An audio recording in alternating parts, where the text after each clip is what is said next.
Boop. Hello! We are here. Welcome to Fabled 42, where we build community through friendship, gaming, and chaos. Tonight, chaos seems fitting. You know, I wish I would have remembered how to get out of this view. Nice! Solid. Do you know how to get out of this view? Okay, cool, got it. Okay, real quick, this is what we're doing tonight. This is what we're doing for tonight. First, few quick things. One, who am I and what is this? Can y'all hear? That's a good question. I see the mic, I see the desktop. I think we're good. I am Colin, also known as Family Fantasy RPG.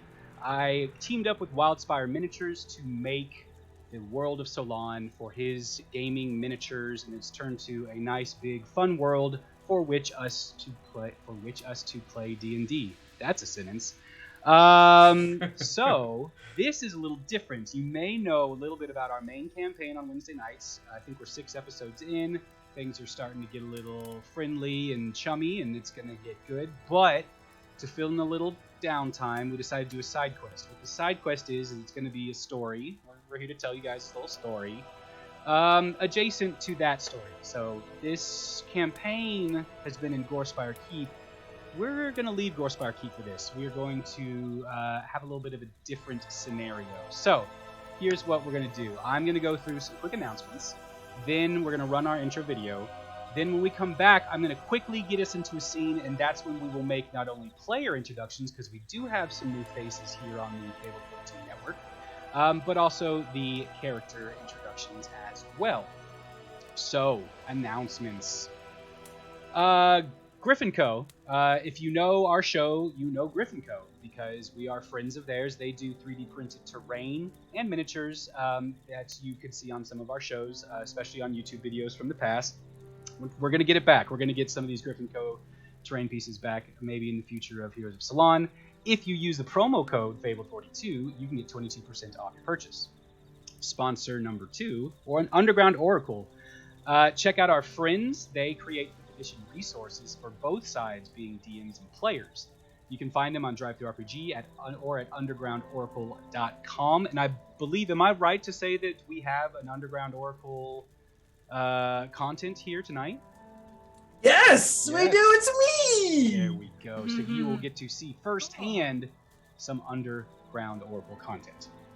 Another good friend of ours is Nine Realms Gaming. They make really cool handcrafted natural wood products for gaming, such as dice towers, dice trays, and things for your clickety-clacks. If you use the code Fabled42, you can get 10% off your next purchase at ninerealmsgaming.com. The giveaway tonight, we do have a giveaway, especially from our sponsor, Critical Dice. Entered !critical into the chat, and you can be entered into the first giveaway of the night. We will call a winner after our break, and we will have a second drawing at the end of the night. G-Dubs, are you on this tonight for me? Do you have the thing going? No, I don't. I can do it. It's real quick like. It's real quick like. It's real quick like see that. It just signs me. I can't even help it when you do it. I'm still waiting for my smart computer to come in so I can do 3 things at once. But right now, I just got a simple. Me too. So yes, as Xenobite just did, !critical, and you are entered. Our shows. Don't forget that these shows, our show, Heroes of Solon, will be on... No, wait, this isn't right. I'm in the wrong order. We have other shows. They're good shows, such as Fridays at 3 p.m. That's our next show, is Duke City Chronicles with Mr. G-Dubs here joining us today. We also have our spooky, scary Crypt Creatures campaign on Tuesday nights at 6:30 Pacific. The horror campaign DM'd by MZ Dusty. We pride ourselves on bringing a wide range of quality storytelling to those eager to join us. And if you miss it, you can find us on YouTube. That's where we put all of our video on demands. For Heroes of Solon, it's Friday at 6 a.m. Pacific.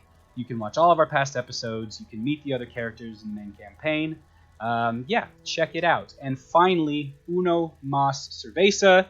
If you are a subscriber, you can give out 1 luck and inspiration to the players, or me, to give us a leg up on our journeys. So if you are a subscriber, feel free to pass out some luck and inspo. If you're not a subscriber, you could just become a subscriber and then pass out luck and inspo. It's funny how that works. Huh? Huh? Huh? Ah. Ah. Okay. I want to make sure we can get to some people introductions soon, so we flew through that. Let's play a little video, and then we will come right back.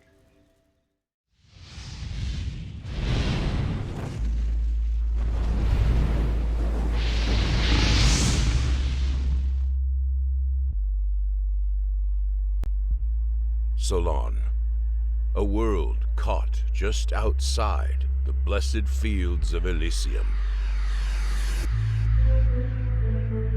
Home to the migrated Gardenals, celestial animal kin searching for adventure. The Sun Guard are the protectors of this realm, standing against the forces of evil that seek to disrupt a lasting peace. It has been over 100 years since Bel's dark invasion faltered at Boiler Bay. In the north, Pelor's warming glow bestows prosperity to the nations of light.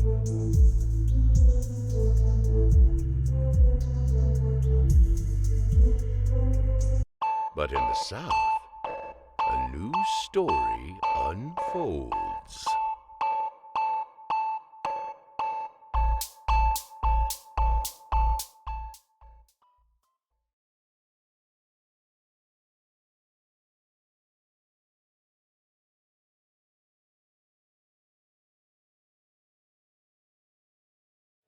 Now, hey, welcome back, guys.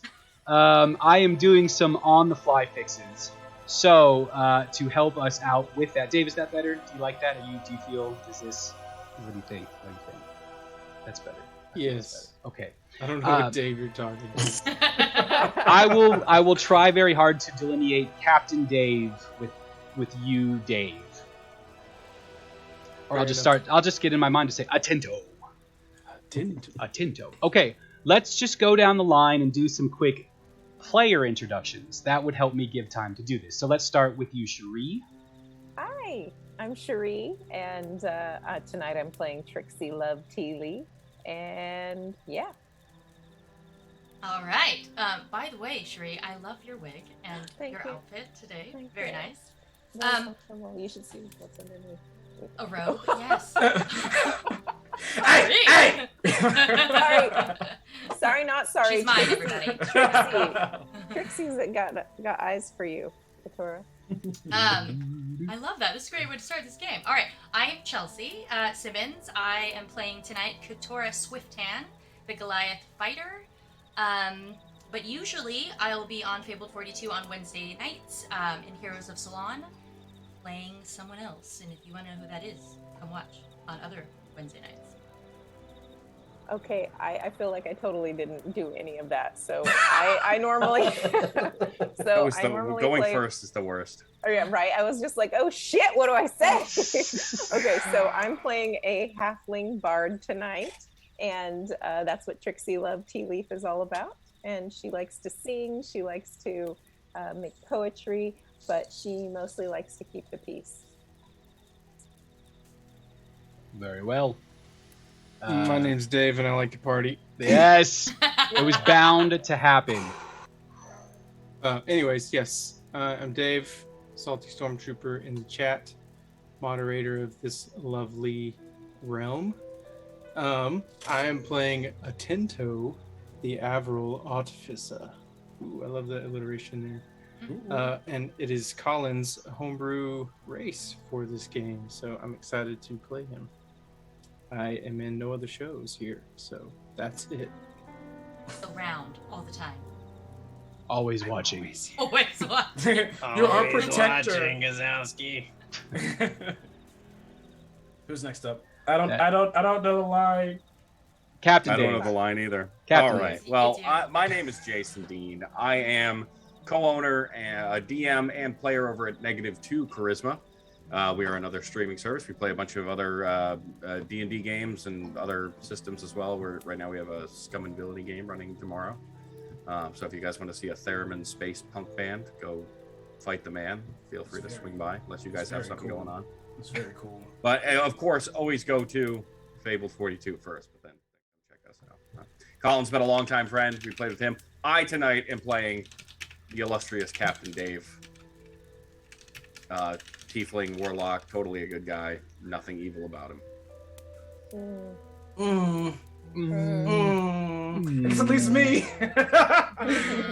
Hey everybody, I'm GW. I'm GW, and I am not sus at all. You can find me on IG and Twitter under GW005, 2 B's, 2 zeros. And you can also find me on Fridays.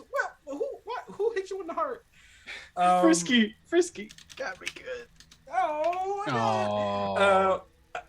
You can find me here Fridays on Duke City Chronicles. I play Q on there. I'm like a little edgy angel boy or whatever. But tonight, I am much shorter, much tinier, a lot more talkative. I'm Kylo, and I'm a halfling monk. And actually, Trixie is my cousin. Hey, Trixie. Alright, I'm out. You sit down. You said you This were here is to party. this is not the mood I was expecting. All right, thank you guys for that. I believe you all look amazing now, thanks to me. I think we are set to go, so let me set the scene. This story originates from Pulstram, the capital city of Lonalome, the continent of which Gorespire Keep is on the northeastern coast. Pulstram is the city of the bloated baronage, referred to because of its large governing body of aristocrats and wealthy families that somehow manage to govern the populace and have influence with other areas of the continent as well. Houses fight and struggle to gain rank and gain reputation, gain power, often leading to alliances, most of the time not long-term affairs, more one-offs and quick favor pro quo situations. However, the houses at the top have managed to struggle and grasp their control, their section of power, and by aligning themselves to many of the lower houses, continue to build their empire among the streets of Pulstram. Pulstram itself, outside the high walls of the aristocracy and the baronage, is poverty, is hardworking, is struggle, and especially during this time of year when the cold winter winds whip off of the mountain range that surrounds Pulstram and freezes the waters in the port. It's a rare occurrence, not even a once a year kind of thing, more on the scale of once every couple years. The blizzard storm is strong enough to freeze the waters around Pulstram, basically rendering the harbor unusable except for ships designed for this purpose. Now, that brings us to a predicament for one of the top families, one of the top baron houses of Pulstram, and that would be the Maliarch family. The Maliarch family represents the mercantile fleet. They own dozens of ships meant to transport mostly goods out and into Pulstram for other families and residents. They have, over time, built up a strong reputation, a strong empire amongst the city, and currently sit at number 6, according to the baronage ranking system.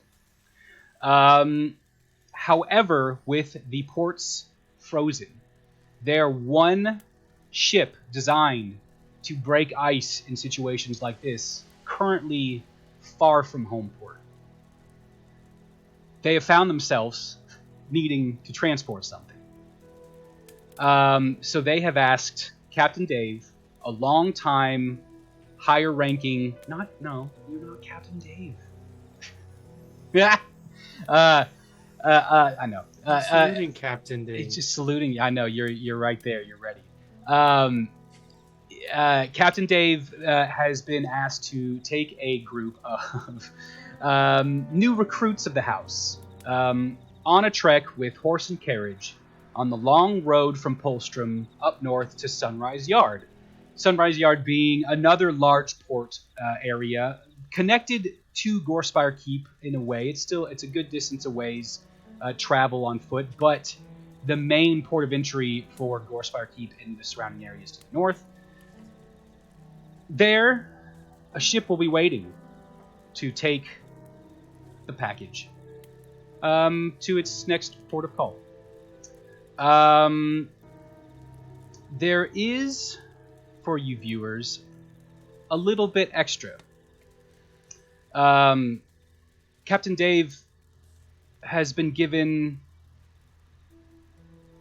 some suggestions and hints to really get to know these recruits, and yeah, that's all that needs to be said about that. So, where do we find ourselves right now? We're coming into this story 2 days out from their trip to Pulstram. Why? Well, or from Pulstram. Why? Well, because that first full day, first night, and second full day of travel was miserable.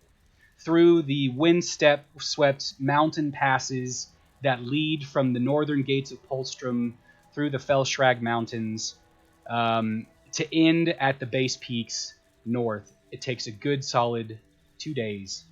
The first night was spent in a cave that's used for travelers on this road to hide from the cold, blistering winds. The night was spent mostly in isolation, keeping warm, chattering teeth. Survival, not painful, but you guys knew what was coming. You were prepared for it. Still a difficult night. But now we find ourselves, you've made it out of the mountain passes. The snow line has disappeared as you're walking now on rolling hills. The grass is brown and dyed. The frost still did manage to come out and clear out the grass on these rolling hills. But there's no real standing snow. And you finish your day's travel. There's lots of common off-road sites here because this is a commonly used roadway. And you have found a good spot, let's say 200 feet off the road, kind of a clearing, but sunk down to where you can have a campfire and it won't immediately be seen from around. Let's bring in Captain Dave. On a night like this, are there any tasks you hand out? How do you usually run a night like this if you are trying to organize a nighttime watch and guard? I think at first, particularly for first watch, because Dave isn't a heavy sleeper, I would be, while plotting our course, consulting with Chip, who is a skeleton, and Theodore, who is a almost skeletal. He looks like a small ape, like a small monkey, I guess, that tends to scurry around on Dave's shoulders. And consulting maps and trying to plot our course, in particular looking to figure out when we'll be reaching the, and I'm sorry if I butcher this, Colin, but the Millarian Forest. I've never actually pronounced it before. So, I like Marillion. So, I would probably say... Katara, could you please take the first watch, grab whichever one of the riffraff you think will be able to assist you in this task? Captain, it's Kitora. Yes, that's what I said. Go quickly, Giles. Of course you did. Where did you want me to go? Just make a perimeter, keep watch. Of course, Captain. Vigilant. Yes, excellent. And she walks over to the edge of the camp and you could tell she took this very seriously. She's got long straight hair, 8 foot tall Goliath with dark green markings. So you get that command, Katora. Is there anyone? He did mention finding someone, picking someone to maybe spend the first watch with. Is there amongst the crowd? Is there anyone that you would immediately kind of resonate towards to go ask to be on the first watch with you? Yeah. Yeah. Oh, I thought you were asking him. No, I'm asking you. Yeah, I'm asking Oh, you. I'm so sorry. No, it's okay. A good leader always delegates. Did you ask me if I'm picking somebody to watch with me? Mhm. Oh, yes, of course. Hi, it's Kylo, right? And she has to like look really far down. Do you mind watching First Watch with me tonight? And as you can see, Kylo was kind of putting out, bed rolls and stuff, and like helping his cousin get things together. And he'll look up at you. You see a dark-skinned halfling who has like the body of a 5-year-old, though it's ripped, like shredded, has like the face of like a 18-year-old, and he's kind of decked out. And since we're more in a warmer area now, we're no longer in like kind of like the frozen tundra. He's bare-chested, but he has like this kind of sash over one shoulder that kind of comes down to like his belt of sashes that kind of have the same color as the House of Pulstram, the Malyark family. So it's like a lot of teals and kind of silvers. He has like those baggy pants that's kind of like ninja-esque, but they kind of end around the bottom parts of his legs. But he has on like the left ankle, he has like this just regular wooden beads that kind of symbolize where his kind of monk background lies. And his hair shaved on the sides, and like he has like kind of like this really long curly puffy hair that he kind of pulls back, and it's clamped off like almost like they're kind of like giant like monk like beads that go down his back. And he looks up at you. Hey, yeah, sure. Katora? Yeah, Katora. Kylo. yeah, that's me. Sure. You're nice for a tall person. And I like get up and I start kind of like walking to wherever we're about to sit up to look out. Captain. Yes. I understand we're going to be doing the first watch tonight, and you can count on us. Is your friends, the skeleton, are they going to stay watching too? Chip is always watching, my dear. Chip. Oh, he has the name. Or they have a name. Okay. And the other one, Theodore? Yes. What about him? Is he gonna be watching too? Again, they are always watching, keeping an eye on our back. Of course. From the shadows. Of course. They've got the shadows. Okay. Thank you. I appreciate your diligence. And I will make note of it. And then she'll go over to where she was and like standing on the opposite side, I'm assuming, like breaking up where Kylo's checking things out and where she's. I kind of sit down on a log or anything that we have around a campfire, and I'll kind of like sit legs crossed, and I look at Katora, and you see like my ears kind of like wiggle, and my ears are kind of shaped like butterfly wings. They're kind of a little bit not a usual like halfling's ears, but they just kind of like wiggle as you like kind of keeps focus on around us. And I'll just call out to my cousin, "Hey Trixie, you're fine with everything? You're good?" Muted. Muted. Trixie, you have something in your throat again. Give it a cough. I hate when that happens. So Trixie looks up from her notepad. She's been scribbling fervently. Hi, wait, what? Did you need me? No, I was making sure everything's okay. You're good? Yeah, thanks for checking on me. Anytime. I got you. Yeah, wait, who's your friend? That tall gal over there. Tora. I know she's like really tall, but she's really nice, so. Tall and nice. Well, I might stop by in a bit. Okay. Go ahead. I have a Good. question for DM. While she's standing post, what does it look like our cargo? Like, she'd like to look at it and take a moment now that they finally set up camp and have a moment to check out what we're pulling. Is it a cart? And I just want to like check it out. I will ask this of Captain Dave first.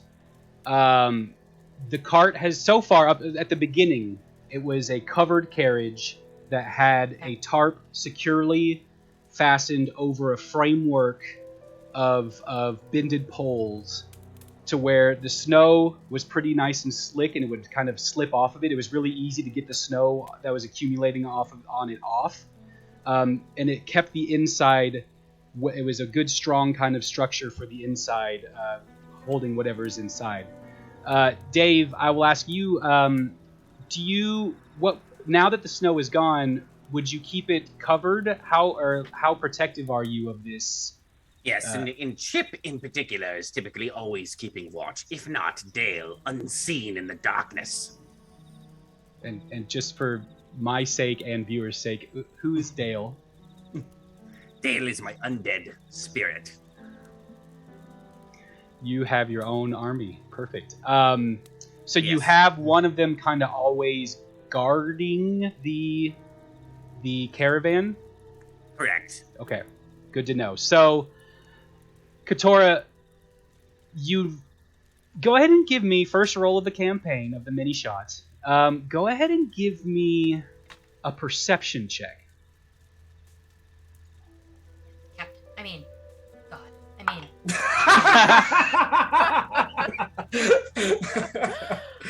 That's a 12 plus 4 for 16.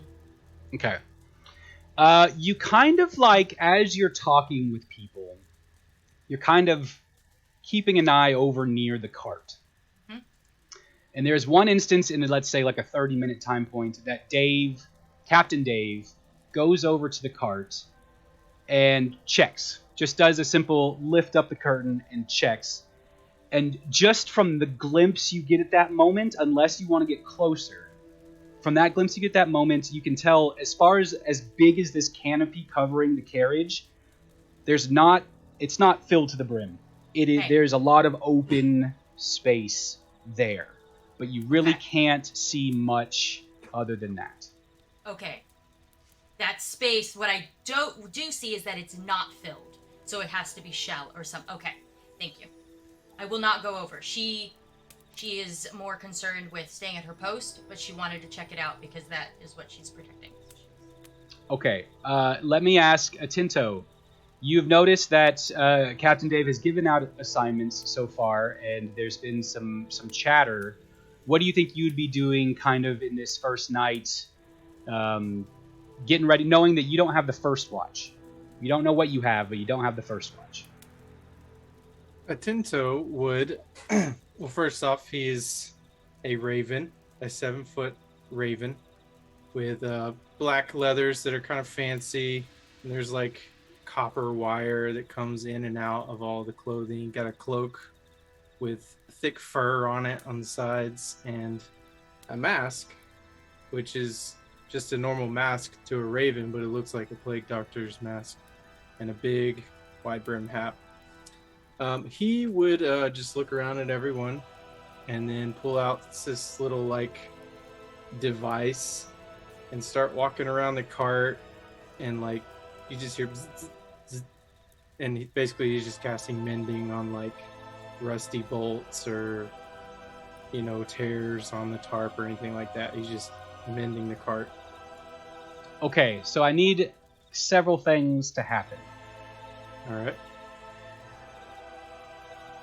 right. Captain Dave, how are you able to communicate with your undead minions? There's no telepathic link. Is there a telepathic link? There Wait, is. there is. Yeah, because Pact of the Chain. Yeah, so. We've been on this journey for like 2 days now. 2 days. It's the second evening. Yep. So one of your minions has alerted you that a Tinto has approached. He's not opening or entering the carriage, but he is going around the carriage, and that's all you really get. They don't know what he's doing, but you get this warning of one of the party members is approaching the bench. Yeah, and I don't think Dave would be far from the wagon in particular, because he's probably got several of the maps and everything rolled up there. So he's it's kind of where he's looking. But and Dave, because I kind of just jumped in for that voice, Dave is not an imposing figure. He's just a scary looking one. He's maybe 5'8", significantly shorter than Katora, bone thin. The skin, like this light blue, almost pale, sickly skin, is like pulled tight. And there's these thick, heavy purple robes just sort of fall off this almost skeletal frame that he's got. He's a very frail looking individual, although his eyes are this completely black except for these like sort of shining yellow pupils deep inside. The horns on his head curl back and turn black at the end, and they're just like his fingernails, which sort of do the same thing. They turn that light blue to this sort of cracking black color, and he just looks sort of menacing, but in the high winds and the cold, although he doesn't seem affected by the cold, he does look like a stiff breeze is about to knock him over at any time if one of those minions wasn't there to keep him standing up. He just sort of child of lawful good. just kind of creeps up behind you, Atento, and Atento, how goes the repairs? It's going quite well, Captain Dave. Yes, well, I appreciate you keeping an eye on things here, but you might want to get some rest. I believe you and Trixie will be taking a second watch, if that is fine with you. Very well. Is there anything else I can do for you, Captain? No, you've done quite enough. Thank you, my child. Very well. I'll sort of dismiss him without dismissing him.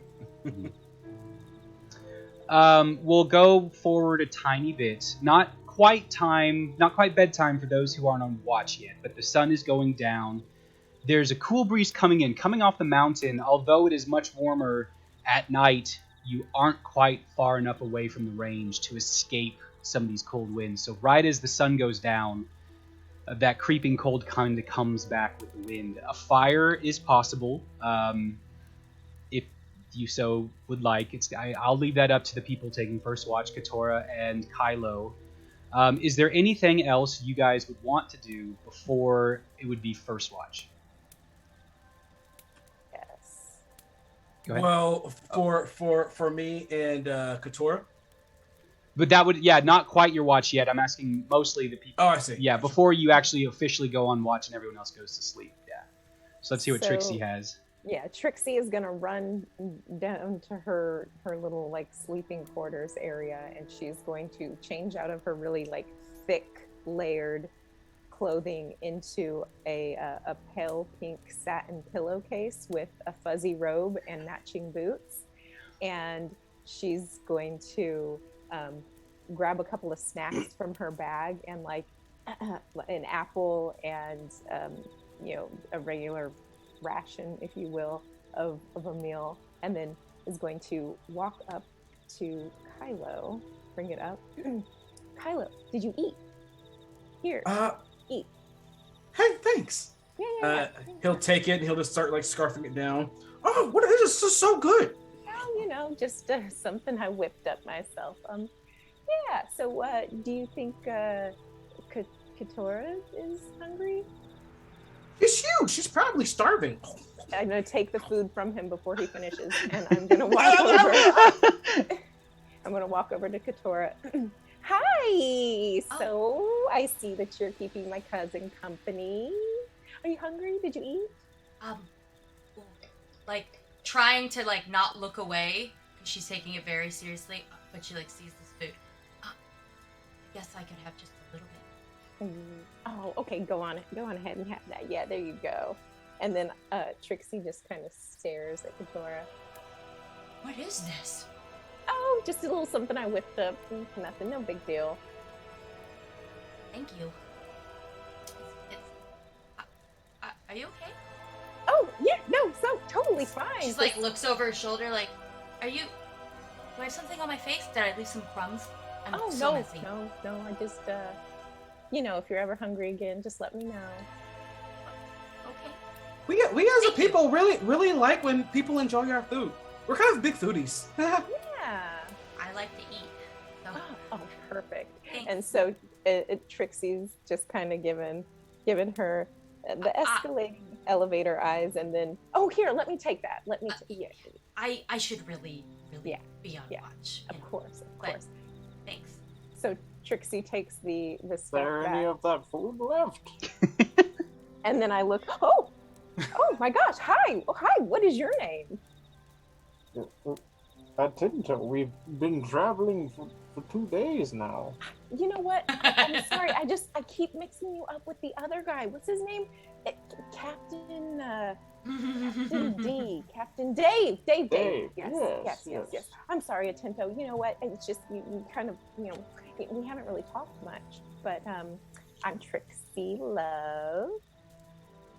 Yes, Trixie, we've been traveling for 2 days. I know who you are. Well, sorry, sometimes I just... Such a vibrant presence, yes. Yeah, are you hungry? I'll run back and grab some more. You are? Okay. If you don't mind. So Trixie takes off running back to where her sleeping stuff is, and gets another ration of this meal that she's created, and runs back up to Atento, and here you go. Thank you very much. Yeah, we got to keep y'all healthy up here. And he'll just turn and walk back to his place. Yes. So, P.S. Trixie is 3 feet tall, about 45 pounds, bright orange hair, and her eyes kind of, when you're looking at them, it almost looks like they're changing colors. It's hard to tell what color they actually are. And so after she nourishes Atento, she's like, well, I better be off. And then goes back to writing in her journal.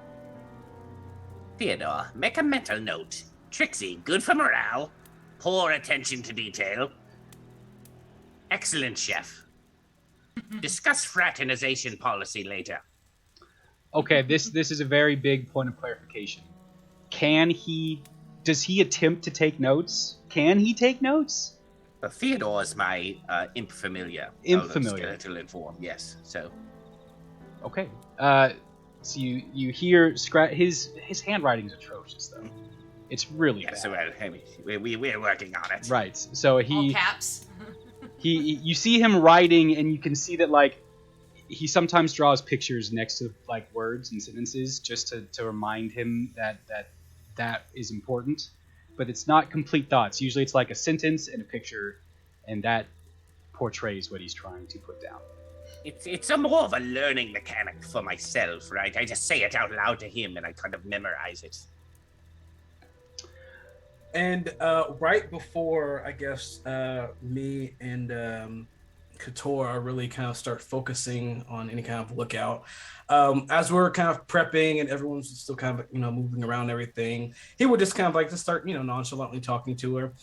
So, yeah, remind me again, how long have you been working for the house? Well, for the family, about 6 months now or so. What about you? I kind of lost track. I'm kind of new, but kind of not. But it's kind of weird because I've been kind of getting trained for a really long time to take a place in one of the top 10 houses. So, yeah, after a while, they kind of all blend together. What do you mean taking a place in one of the houses? As what? as kind of like in the military, kind of. Oh, I did you serve? Did you serve in the war?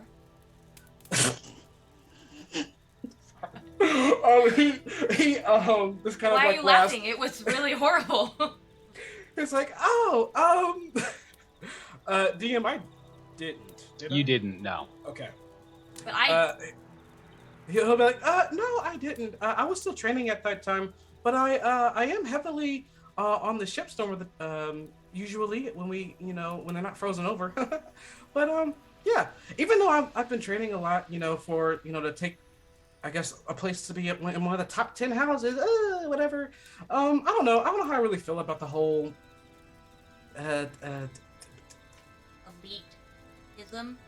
yeah, I guess. Like in one way, like I'm like really like into helping and kind of like proving myself and like I don't know. I just feel good when people can like trust me and things. But at the same time, it's like why do you have more power than someone else?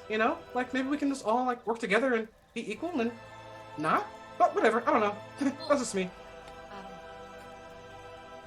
I kind of believe that we all have our different positions and we all have to find that position, and so I'm trying to move up rank, and I don't mind serving for others, but yes, we do have to work together.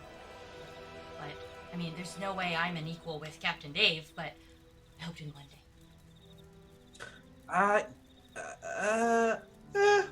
I guess I can definitely see you there one day. Maybe I'll meet you up there. That's the goal. Oh, cool. All right. Well, let's see if anything happens. Yes. Be attentive. All right.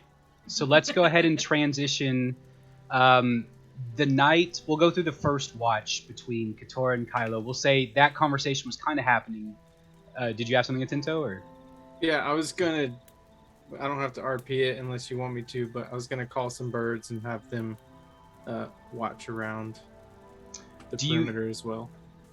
Are you doing that during their watch, or do you? Because you would have the second. Yeah, I would watch, do okay. it before. Okay. Before I go to sleep. Okay, so it's kind of a quick patrol in and around. Yeah. Okay. Or just when I wake up, they tell me what they saw, kind of thing. Oh, okay. Because I got you. they're talking a lot and they're on watch. Mm-hmm. You're gonna tell on me? Like what? Y'all notice They're talking a lot. For anyone, There's methods to Dave's madness. I wonder why he's so interested. I'm going to say that anyone not involved in the Kylo Katora conversation would have a chance. Just you can use your own judgment on what you're doing in perception and or passive perception. If you would notice that Atinto,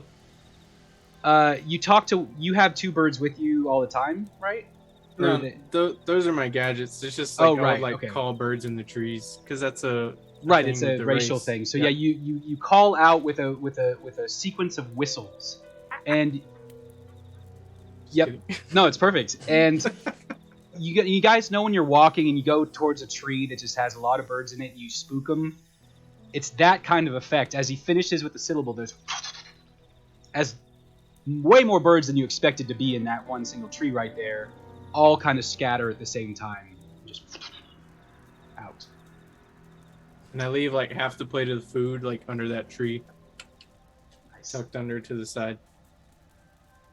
Kylo sees this, him feeding like these, just passive birds, and he just like kind of gives a nod of respect. All right.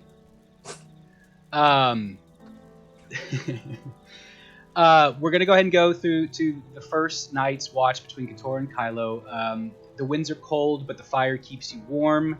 You really notice that this spot you have here, there's a reason why it's commonly used. You can kind of sit on the fire is in a good little depression, maybe even 10 feet down from the flat rolling hills kind of horizon. So you can have your fire lower, and you can sit up on the raised kind of edges, and you can see for a good bit of distance around. The winds are strong and biting, but everything is pretty quiet unless there's anything you want to talk about. But unless there's something you want to discuss, your watch goes without trouble. Food was really So we'll just go I'm ahead. sorry. Oh, go I'm ahead. sorry. Are you talking about Kylo or the next watchers? I thought the first watch was Kylo and Katora. Yeah. Yeah. Yeah. So during your watch, if there's anything else you want to talk about, let me know, or else we'll just go ahead and get through. Yeah. No, I think after Katora be like, this was really good. I'm like, I know, right? And that'll just be it. We'll get to the second watch. You guys wake up, Atento and Trixie.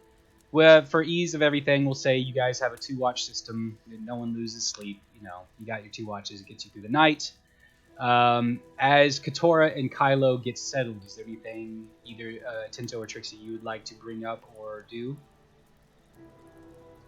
I would call my birds back if they had anything to report, and then send them back out again. One of them says, to the southwest, there was a flock of elk, or not flock, a herd, a grouping of elk that seemed to be making their way along the base mountains. And another one of the birds who also saw that, but went in kind of a different direction, tells you there was a couple wolves stalking the pack of elk. But other than that, no real threats were discovered. And I'll say, Thank you, and I will feed you more later. Please continue to report. of course, in whistles and cacks and caws. Caw. You get the really, that raven recognition, right? That kind of cock of the head, eyes as you're talking to them, and as soon as you're done, and flutters away. Trixie, anything? Trixie's waking up super groggy. And she's gonna put on her thick clothing again and get all ready to go up, and she's gonna bring a snack and a journal and a pen and a flute, and gonna go up and look for a Tinto. We'll say Tinto's on watch yeah. with me? We'll say after he's done communicating with his birds, you guys are finding each other kind of at the same time, figuring out where you're going to kind of set up. So, what brings you here? We're guarding a caravan. Well, you We're know, I mean, transporting goods.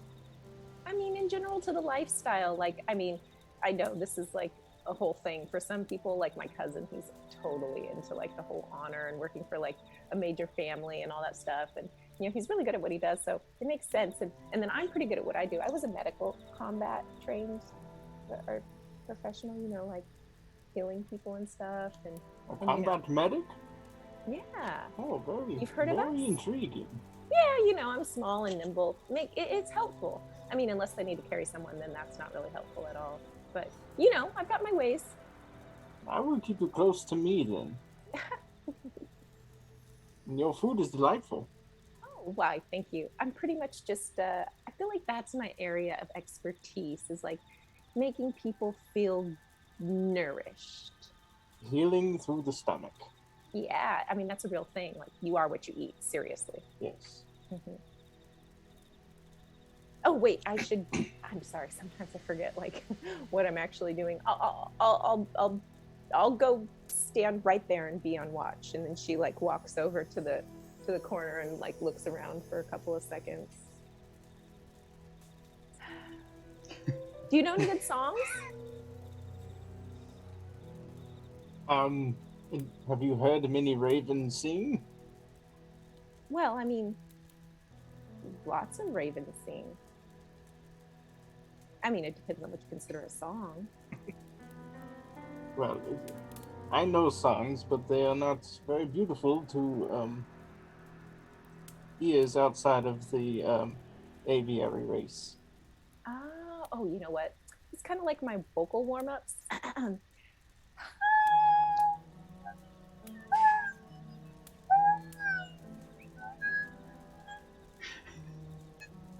That is actually one of my people's favorite songs. It's beautiful. Wow, we're gonna get along just right. And she pulls out her journal and just starts writing something. You guys, oh, go ahead. No, it's okay.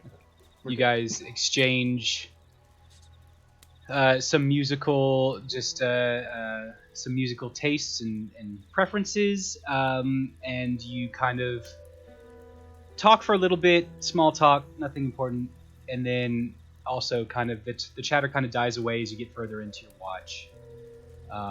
At this point, Captain Dave, I'm going to come back to you because I don't want to assume that you're just sleeping the whole night. Do you have a plan? Do you want to sleep the whole night, or do you have other ideas? No, I would say that for the most part he sleeps intermittently, right? He's kind of tuned himself at this point to wake up for watch regardless. So it's hard to sleep past that point. It's like when you work the same job forever, right? So every couple hours he wakes up, and I would say it's not so much that he's awake, but anybody that is awake and looks over at the caravan, Theodore is just up there with like this, skeletal, like this little skeletal head with these sharp teeth and these like glowing red eyes in the skull, and the skull just turns and the body doesn't turn. It just kind of watches you as you, anytime you go near it. That's a vibe. Yeah, for sure. There is. Yeah, you guys, every once in a while, you kind of, you hear the wind push through, and sometimes it's kind of right at the same time one of the skeleton minions shifts. You kind of get a ding, ding, ding, ding, kind of like the sound of a leaf bouncing, like a stronger like cluster of leaves bouncing against the bones or something. Just some interesting skeleton noises that kind of catch on the wind. You make it through the night. In the morning, of course, no real sunshine. There's clouds, dark ahead, but light enough outside. And again, as the morning comes, the heat, the cold recedes, and you definitely feel more of a not so extreme kind of fall or late winter day. Anything before you saddle up and get on the road again? I would gather everyone around, sort of walk the line in front of them. Just want to take this moment as we have passed the mountain to congratulate all of you on an excellent journey so far. You've all performed admirably. We made it through the mountain. It is a short 5 days from here. Congratulations. It is a pleasure to command such a sufficient force. You see Kyle's kind of almost bouncing in place, kind of excited, like, gee, thanks! Positive reinforcement is always the best way for a leader to address his troops. Now onward! Yes, Captain. That's great management, saying what you're doing to your employees. That's they know they're appreciated. It's a particular quirk of Dave's. I mean, he must be really good if he's doing the thing that you're supposed to do, right? Guess so. I mean, Good job, everyone. Great job. That skeleton is really creepy, though. But he seems cool. Dave is really invested in your personal growth and development. Gee, thanks. He has a really good reputation, and I think it, everything was true that I heard. Well, that's comforting. I'm gonna hop on one of the. That he is. Hold on. Let me refresh. You can just send me your notes. Hold on. What's that in the bushes over there? I see something. What? Where? I've heard that. I see a rabbit. I think that pretty much everyone from the Maliart crew is pretty known for being fair, which is really important, right? Especially if you've got that much power. Yeah.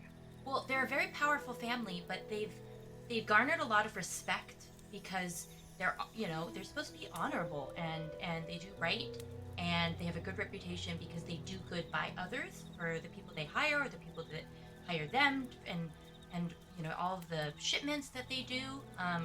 So they would only hire the best, and it makes sense that captains Really good. It's good to see one of the most prestigious baronages do so good for those around them, and to keep themselves so clean. It is an honor to be here.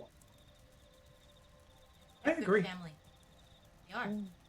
Mhm. With that I- sentiment, okay. Now, like the hounds rising from Stygia in the seven hells, let us be off. And you have a moment before as people are rounding up their gear. As we're doing that, I will be like, well, I mean, yeah, but have you guys like heard like any of that other stuff? I hear like there's been kind of weird rumors going around. Rumors. Kylo, do we need to talk about the rumors? I mean, that's just off-putting to people. Sorry. Well, I mean, I guess not. I mean, I don't know. A few people enjoy the beverages or have fun at different points. It's no big deal. They're just people. What are you guys talking about? Kylo, will you tell them? I mean, I'm not usually into the drama, but I mean, I guess it's interesting. Well, I don't know. I've kind of heard that the Baroness was, I think she's had kind of multiple marriages in kind of the baronage in different houses. But if I remember right, it's kind of foggy, but it's something about, I think they were like way lower or something. And I don't know. I just heard kind of things that like maybe it's just like not great business, but that's just like hearsay. I don't know if I believe it or not.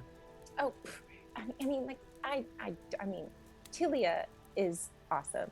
Okay, she's super badass, and I just feel like anybody who has a problem with anybody that she's dated in the past or any of her previous situations just is looking for a reason to hate on a strong woman. Okay, that's my opinion. I stand by you on that. My family has worked. My family, the Kulumulain family, we've worked with the Matriarchs for generations, and I don't believe any of it. That's why it's a rumor. People are just trying to smear their name. Is There's no Dave way. catching any of this? By Yeah, the I way? think you are. I mean, really, this is. I'd say that you've told them to gear up, but you don't really have that much to do.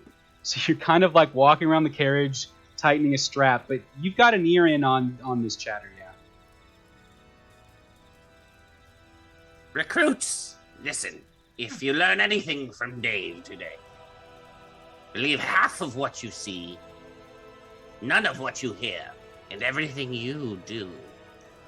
The Meliarch family is an institution founded and built upon soldiers like us. It is our duty to ensure that the namesake stays the namesake.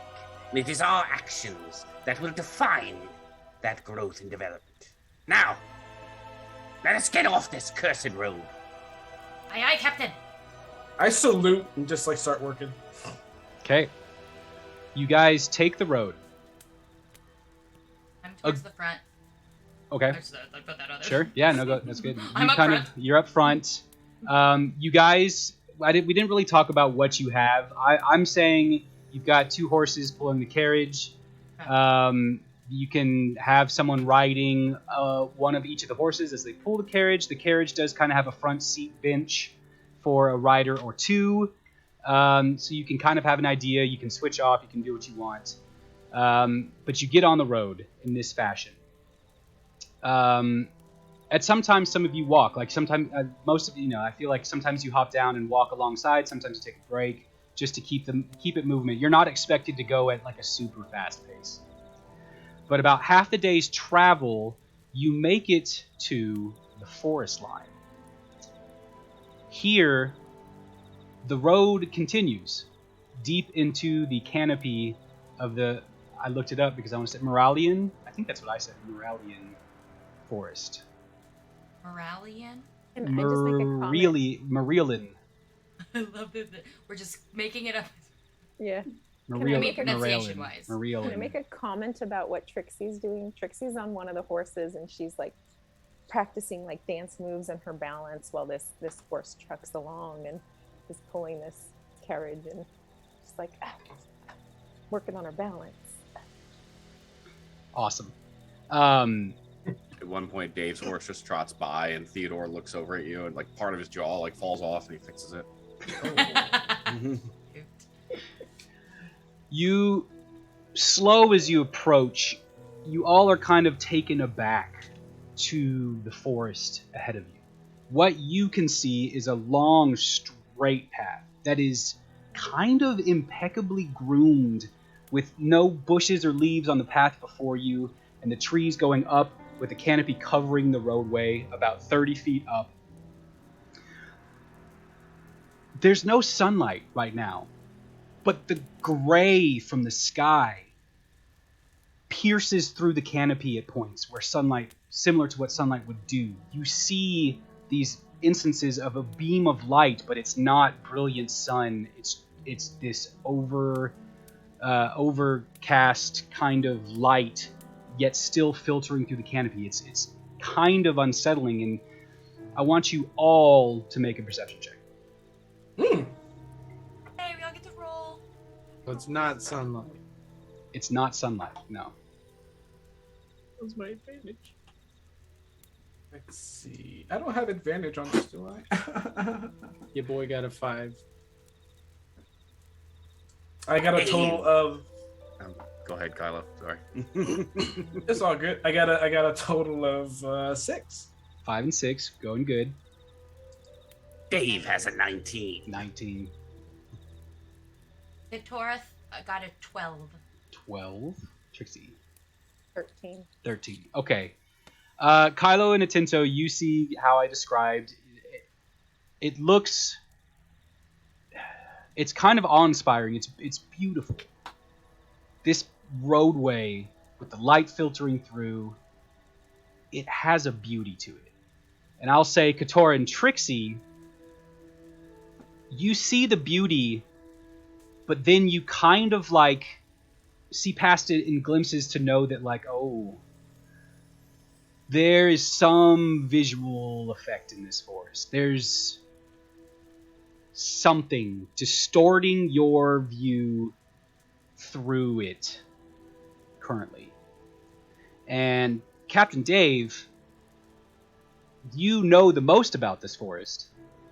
You know that this forest has a deep connection to Feywild.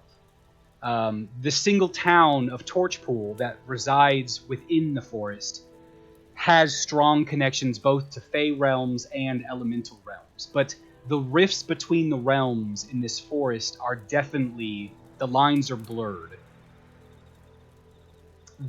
The forest has been known to be home to powerful Fey creatures that have found their way through the blurred lines.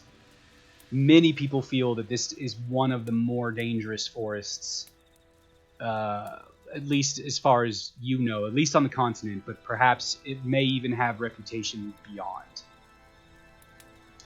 You, looking down this pathway, your hairs stand up a little bit on the back of your neck. You feel this like chilling, it's not cold, it's just chilling. As you stare, like as your perception kind of zooms down this hallway and wind blows some leaves across it, but they don't settle on the ground ever. They just go across and disappear on the other side. There is also a road, a less traveled road, but maintained well enough, that spurs east. This road avoids the forest.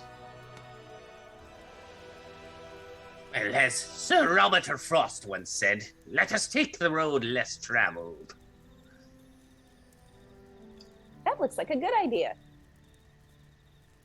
Yes, you do not want to be taking any sort of cargo through these woods. The Fey creatures like to find any chance to mess with you that they can. It is best that we go around the forest. And from the back, because I'm kind of behind everyone's kind of like, watching our back. Mhm. And then he just goes, But I've heard some really awesome stories about meeting fays. They're very mischievous, and we don't know what we could get into. You know, we can't trust them. So I say we do what the captain says. Captain, do you want me to take the lead or the rear? Swifthand, please take the lead. And Kylo, I do want you to know that despite the fact that we will not be taking your advice, you are appreciated and an important member of this troop. Well, thanks. Saccharine. And Kylo like slightly blushes. Now ride, my demons. Oh. Did he just call us the demon? He totally called us demons. Is that a Like step the- up or down from children? It's really an important. Right. I don't know. Which is That's a good worse? question. Oh, he's got to be Captain, joking, right? Captain Dave has layers. Soon it'll be demon child. It's all good. Spawn. Which he has a few. Just putting it out there. It's true. You a flock, to be honest. you take the road to the right, heading east. It flanks perpendicular to the tree line, or actually parallel to the tree line, perpendicular to the path you were on. You knew this was, Captain Dave, you knew this was the path. It's taken into your calculations of how many nights this would take. This is the path that you've chosen. And about 2.5 hours in, I need perception checks from everyone. Let's get higher than a 6 this time. Wow! Dice gel. Ooh, not Dice bad, gel. not bad. Gone. Yeah. Mine's in jail too. Switching Oh. sets. I got 7. Cool. I got a good old 5. Wow. I got a 25. 25. That's my cousin. Hey! I guess I'm in the back with Kylo. Dave has a spicy 11. Spicy 11. Ooh. Tora, ever vigilant, got a 22. Okay. So, what all of you see is a good distance away. Let me tell you. Let me actually tell you about the distance. It was coming. I just want to say real quick. I think the reason why Kylo and Atento is rolling so low, it's that they're kind of like having their own lightweight discussion. I feel like I'm talking to you about your cool feathers because I think they're so cool. I'm like lightweight fanboying over your feathers. He gives you a feather. Oh my god! So jelly. I'm so jelly. And the Trixie is like looking around because she wants to like make a mental image of the landscape, which is why she's actually perceptive at this point in time. She's like thinking like, oh, I've done my physical creativity for the day, and now I'm ready to create some art. I'm gonna have to get some watercolors to paint later. But this is pretty. So she's like really looking for whatever. Different She hired motivation again? of her perception. She's like, Mhm. And with that perception check, we'll make it worth it, because as you the road turns and crests around this area of the forest, as it plateaus on the top, you notice about 80 feet in front of you, there is a cart, another carriage, broken off the side of the road. The two of you, all of y'all see that, okay. but the two of you also notice, now in view as you've crested this top, there is another carriage coming towards you guys about further out, definitely further out, about 140 feet from you. And When you, go ahead. go Sorry. ahead. No, I want you to finish. Well, what I'm going to say is this is where we're going to come back to after break. So you can go and ask your Okay. questions. I was so Okay, ready. My quick question is, because you said the ahead of us 80 feet, it's the broken cart. When you say 140 feet, there's another cart. Is it coming from another road? Is it above us? Is it It's on the road flank you're us? on. It's on the road you're on. Ahead of us. Ahead of us. Ahead of you. Yes. Coming your direction. Thank you. And there are riders on the horses. Do I see anything else more than that? Like any extra Not- details? Not This riders, yeah. horses, cart. It's all Okay. this scene kind of coming in at once. Thank you. So, audience, we're going to take a little break, about 10 minutes. We will be back. If you enter exclamation critical in the chat, we will do our first giveaway of the night after the break. Don't go anywhere. We're about to do stuff. But we will be right back. Yes, Raiders, don't go anywhere. Oh, did that just happen? Oh, Rep Yes. RPG. Just- Thank you for the raid. Hey. You came in right at our break. We are going to grab extra drinks. We are going to use the restroom, and we will be right back. Stick around, please. Please do. Don't tell me what to do.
Solon, a world caught just outside the blessed fields of Elysium. Home to the migrated Gardenals, celestial animal kin searching for adventure. The Sun Guard are the protectors of this realm, standing against the forces of evil that seek to disrupt a lasting peace. It has been over 100 years since Bell's dark invasion faltered at Boiler Bay. In the north, Pelor's warming glow bestows prosperity to the nations of light.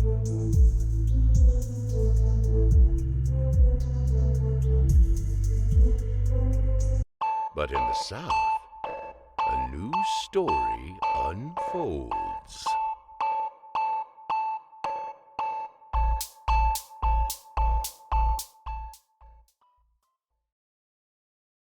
That's why you shouldn't do that with that feather. Oh, wow. Welcome Never back. Chat.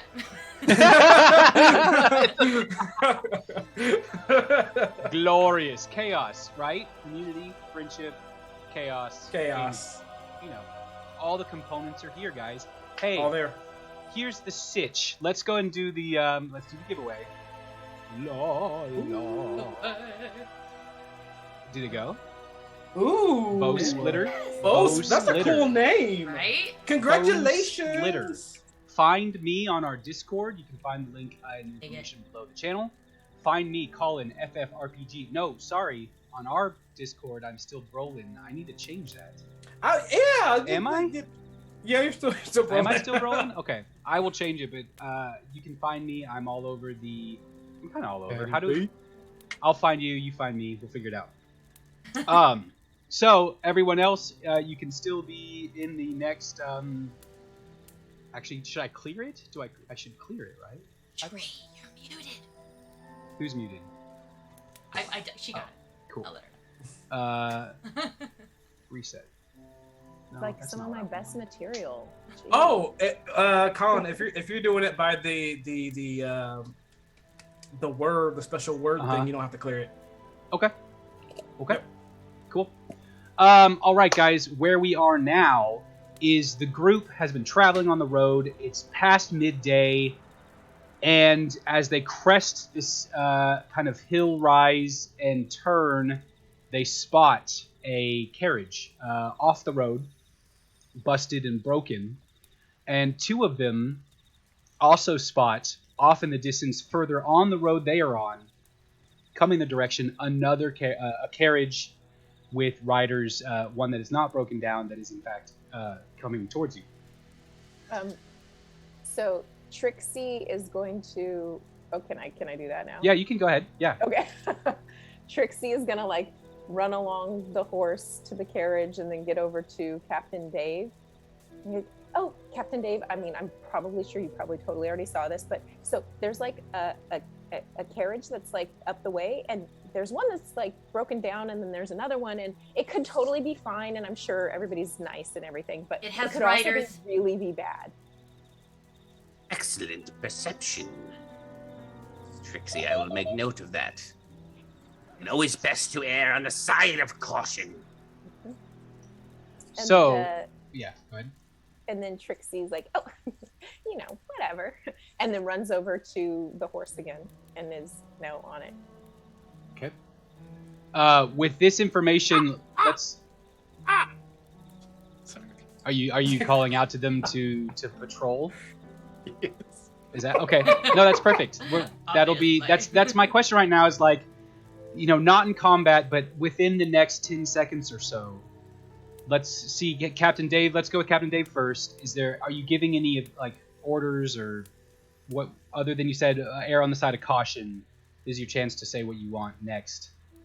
Yeah, I would say Chip is on the carriage. Maybe I would love to see Chip driving it. Just the skeleton actually driving the carriage Okay. at the horse. So he has a bow. He has a bow. So Chip is So I think that's what I've got for skeleton, right? Short bow. So nothing crazy, but And I will have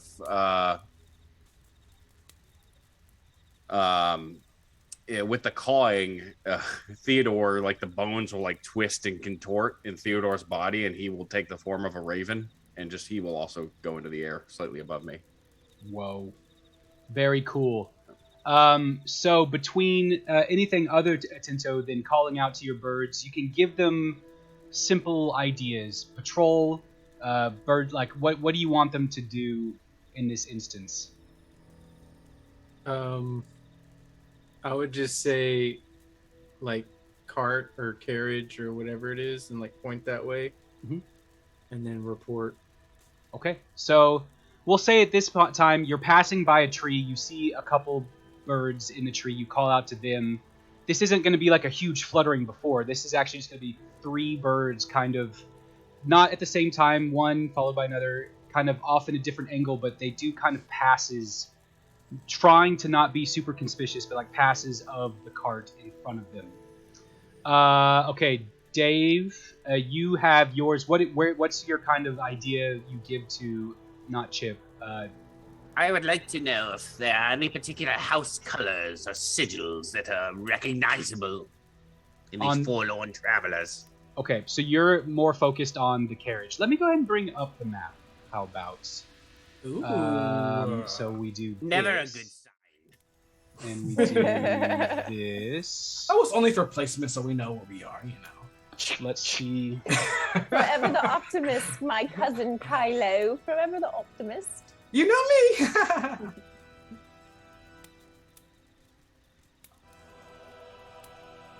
Okay, I think that'll do for now. I'll zoom in at some point. Actually, let's zoom in. And Trixie goes, oh, right.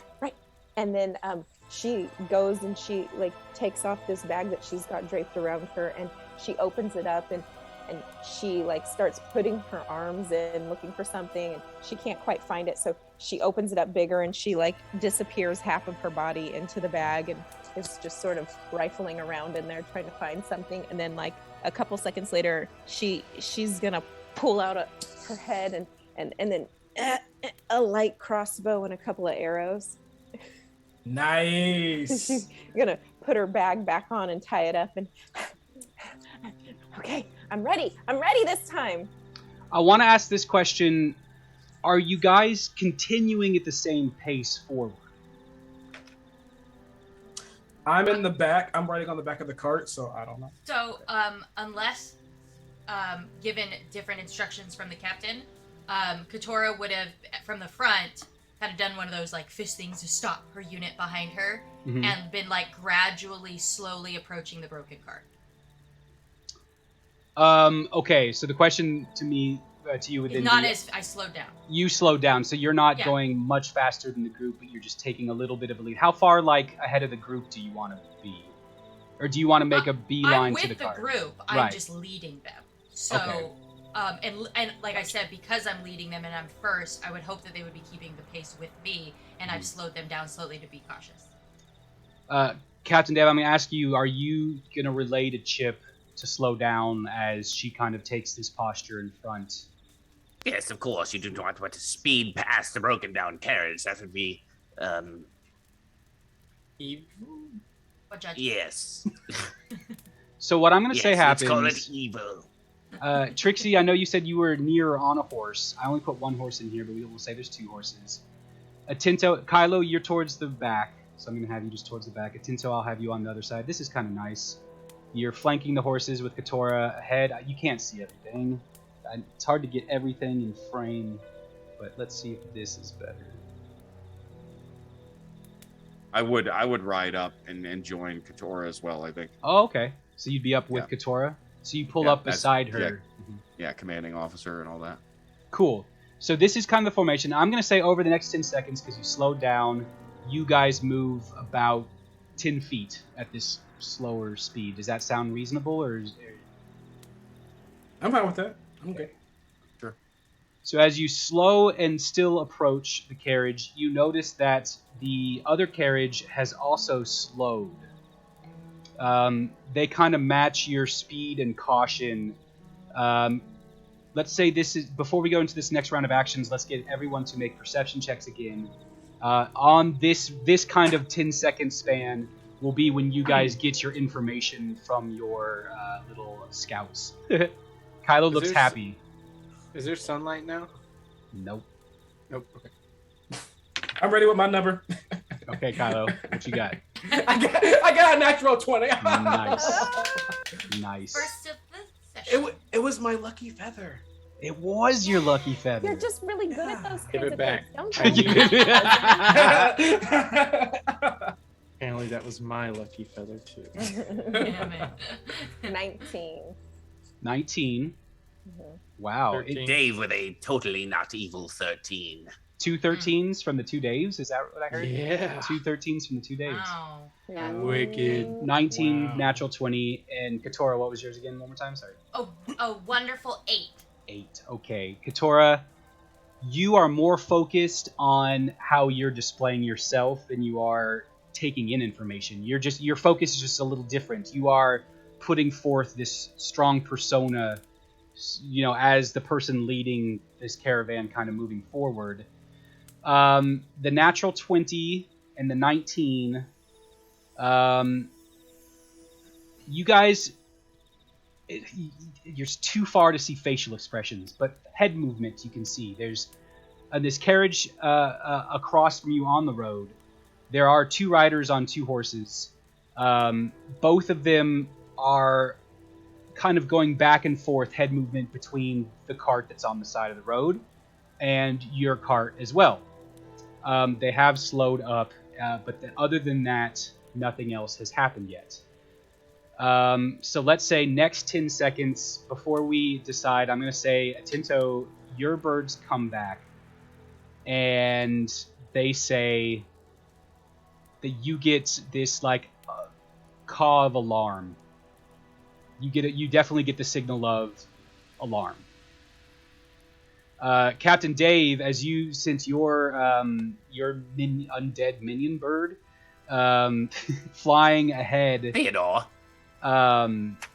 You said he was focusing on what again? Remind me. the colors. I want to colours, know yes, if this is a recognizable house. You don't see insignias or colors. You see the reports.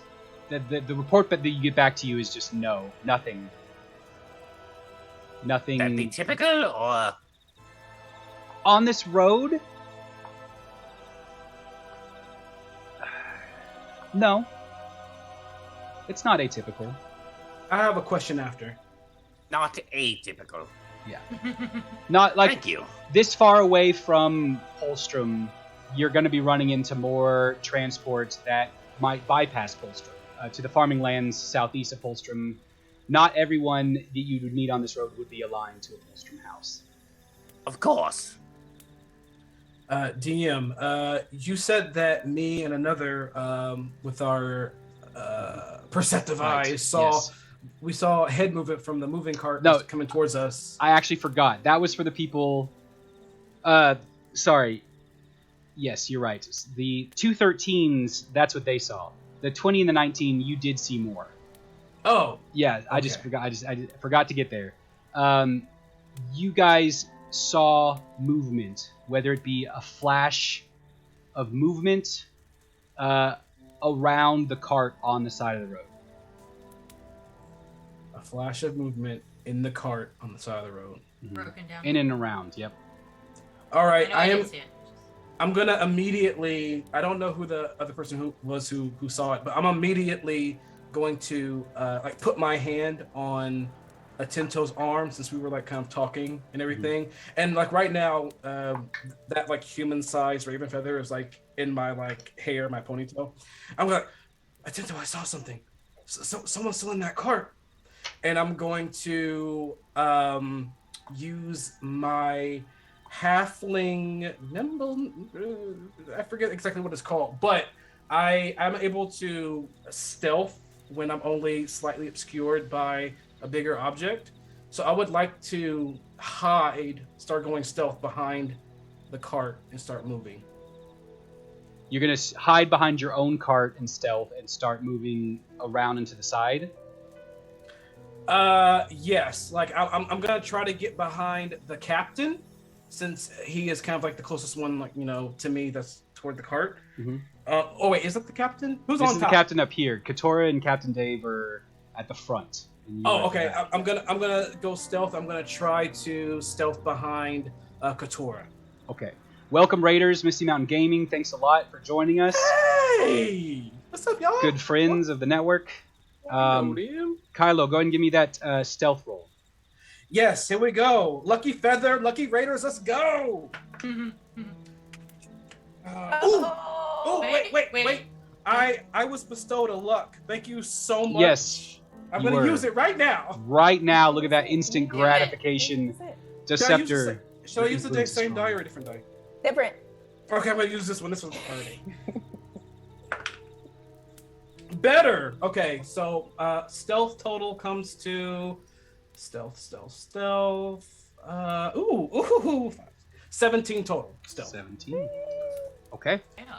And I'm going to start like kind of ninja stealthing.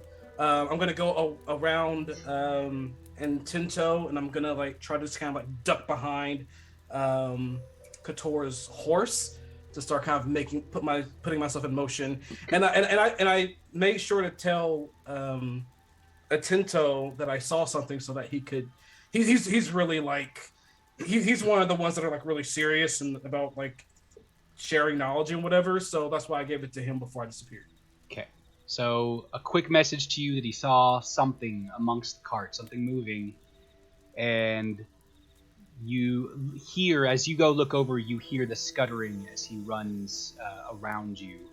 We'll say that's kind of your 10 seconds. But which direction are you going? Are you going? So you're on the road. Where are you trying to get to after Me? this? Yeah. Are you trying to stay behind Katora? Is that your goal for the moment? Right now, I'm trying to sit behind Katora just so I can have something in front of me to better hide me before I start trying to move along towards someone else. And just a quick thing, I know that it's really cloudy and but like some of the light, like really gray light, is peeking through the clouds to the forest. Mm-hmm. Would you say that this forest is like obscured by just kind of like a natural foggy anything by chance, or is it just like clear? It's clear. Okay. Yeah, that's what makes it so hard. Like, it's super clear. Okay, gotcha, understood. But your eyes, it's hard to tell what it's like looking across an oasis. You know that something is happening to your visual field of view, but it's clear. It looks clear. Yeah, I like it. I'm about it. And I would just like to interject because I wasn't sure if I heard you, GW. Katora is not mounted. She is on the ground. She's on the ground. She decided to step ahead of the cart has the horses. The cart. Gotcha. Yeah, I'm on your heels. Cool. Stealth. I just want to make sure you know. Cool. Thank you. You're welcome. All right, so that's 10 seconds. Atento, or anyone else who would like to go next with their kind of actions here in this next 10 seconds, hearing the information that's been talked around the cart. Atento sees movement by the crashed cart, just so everyone knows. And then I would start cheating out towards my left a little bit. Just if there is some sort of flank coming, I want to meet it. Okay, so you step. How far do you want to go? Maybe 10 feet out. 10 feet out, kind of just, getting away from the central mass? Gotcha. Yeah. I think with Atento saying that before she had her battle axe on her back, she would unsheath it with her shield. Okay. Anyone else? Trixie, you've been gearing up as well.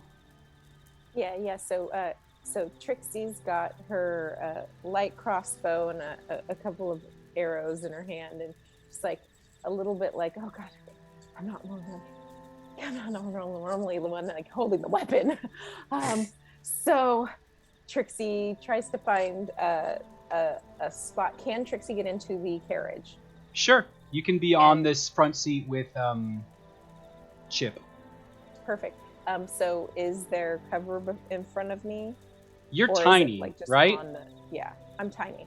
I think realistically, the horse, the level of the carriage is up for horse height, and then there's a seat, a bench, and where people's legs normally would go sitting on the bench pretty much would give you full cover, I would think. Perfect. So that's where Trixie is. Okay. And then okay. And then she puts her crossbow and her arrows down, and she starts digging through her bag again, and her head disappears up to her shoulders, and then she like pops out with a snack, and then she closes it, and then she puts the bag back on, and then she's got the crossbow and some arrows, and then she goes, Kylo. Shh, yeah. Do you want a snack? Save it for me. I'll be hungry later. Okay. And then she turns to, is Captain Dave next to her? Who's Captain next? Dave. Captain Dave is Who's next to next? her, yes. Yeah. Well, Chip is next to you. Oh, Chip is next to Oh. you, yes, but Captain Dave is next to Kylo and Katora. Yeah. Chip, would you like some? It's good for, humanoids and monkeys. So Chip is a full-blown like humanoid skeleton. Oh, Theodore he's is a the like the skeleton. monkey. Yeah. My bad. I switched them up. I like to think that he's got a bit of a like formal wear on, although it's very tattered. So she's going to offer it to Chip, and then realizes no. Captain Dave, do you want a snack? The jaw is just kind of like bouncing on Chip as the with the carriage. Flattering. And then Trixie goes, okay, focus. I'm ready. So last 10 seconds, I guess. So I guess realistically, what Dave would like to do at this point is turn to Trixie on the carriage, with a little bit of emphasis towards a Tento. Things go south. Continue with the carriage, protected with your lives. Continue on the journey. The rest of us will hold. And then I will ride up with Katora. Say, Katora, quickly, with me. And we will go ahead to try to meet the riders. How? Right. A little away from the carriage. I'm going to try to pull as far, we're going to try to meet them as far away from them as we can. You can go up, I'd say up to 40 feet if you want. I mean, 10 seconds is longer than normal combat. And I go with Captain. Okay. If anything, maybe separating. Well, no, I'll just stay right with him. I don't want to alarm the riders in any way. The carriage also moves 10 feet in this time, but you guys have taken a quicker pace and have gained some ground on the carriage.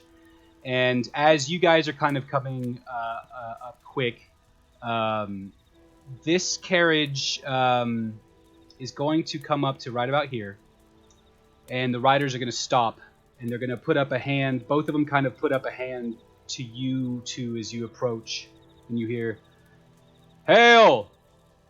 I don't think there's much danger here. This cart was here when we were passing by last time." And they are dismounting. Let's do another round of perception checks. Before I roll, I have a quick question, DM. Mm-hmm.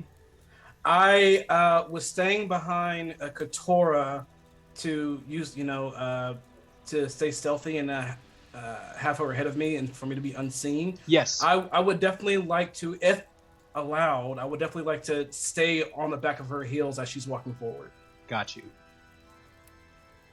Yes, I would allow that. I approve this choice. Yeah. Thank you. I love it. Okay. You could just grab on the middle of her back like a tiny backpack. Little black backpack. He's just like arms and on my torso and legs, like. Okay, so we're rolling for perception. Rolling for perception. I have my number. 3. Dice jail it goes. Dice jail. 8. This is 3 the and first 8. character. This is the first character that I haven't had like high perception, and it's like kind of messing me up right now. Okay, so I got a 3 and an 8. Dave got a 6, yeah. 10. Katora, are you the savior? 14. 14. I don't have any luck or info, y'all. You all see these two as they dismount. They do have swords on their waist. They do have crossbows also on their waist, small light crossbows. The one right here that I'm pinging, that one seems to have a chest piece of metal with leather armor on the sides, like a breastplate, whereas the guy further south has what looks like leather armor. And they hold up right here and they say, "Yeah, we were worried about this cart last time around, but it's just trash. Where are you guys headed?" Further along this road, and if you're worried, could you please step aside? We are in urgent need of continuation of this journey. Well, yeah, that's okay. Honestly, I was gonna see if you guys were thirsty. We've got a good draft back here. So I'm DM. I'm not the wisest. However, do I feel like this dude that's talking is full of shit? Give me that insight check. All right, here we go. Shit. That's not horrible. I'm kind of surprised that wasn't a horrible roll. Insight comes to a total of 12. Trixie is perked up because she heard that there might be booze. Mm-hmm. So she's interested in, are they really friends? Like, do I think they're friends? With that insight check, you get the feeling that they are nervous, or at least, there's nervousness behind both of them. However, the offer seems genuine. Okay, I'll just make a middle note. He says, "We've got brew come in from Sunrise Yard, and we're only supposed to, they always give us a little extra. It's more than we can drink usually, so we usually give it out along the way. But if you guys are too busy, I know, time is money." It is suspiciously generous of you to offer us such a delightful draft this close to the Meridian. But, as you say, we are busy and we are on duty at the moment. We are a escort. So please, if you could, abscond from the roadway and we will be on our way. Good luck with your draft. The one in the fancier armor says, "Well, very well. Can't befriend them all. Good luck on the rest of your travels." And they turn and make towards the horse. So are they, since they're moving on, are they like coming past us or are they going back where they came from? As of right now, they have dismounted, their horse and carriage are stopped, and they have turned and started heading back to their carriage. However, you guys are still moving unless you would have stopped.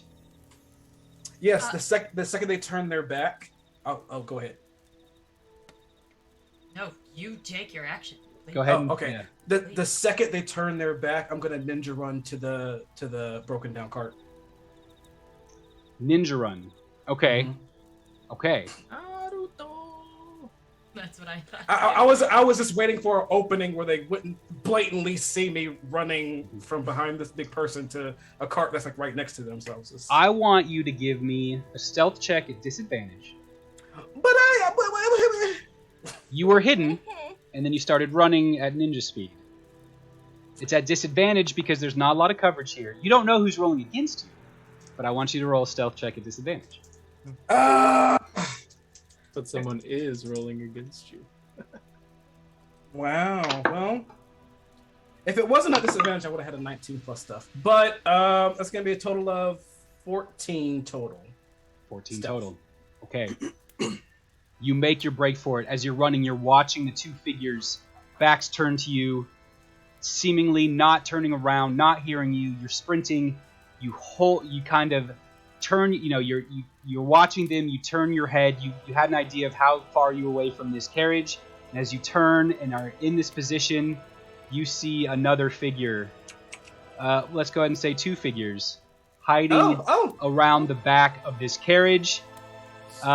only one of them catches you in time to level their crossbow and fire. So we're going to do this one attack action, and then we will roll initiative. Okay. So they're gonna attack me, and I can't attack them.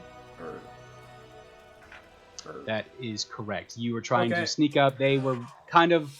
The one who saw me that has a crossbow aimed at my face, my tiny little beautiful face. Are they within 5 feet of me? You didn't quite make it there. They rolled pretty good on their perception check. So I just had to yeah, make sure. you got close. Yeah, you got Okay. close, but you didn't quite make it there. Come So at me, here's bro. the attack. What is your AC? My AC is a total of 14. Yeah, it's not a 6. So Hey, we'll take it. as you pull up, there is just this look of surprise, and like they don't aim.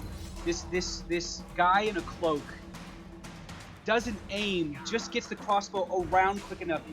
You know that trigger pulled early. He wasn't ready to fire that, but phew, the bolt goes by you.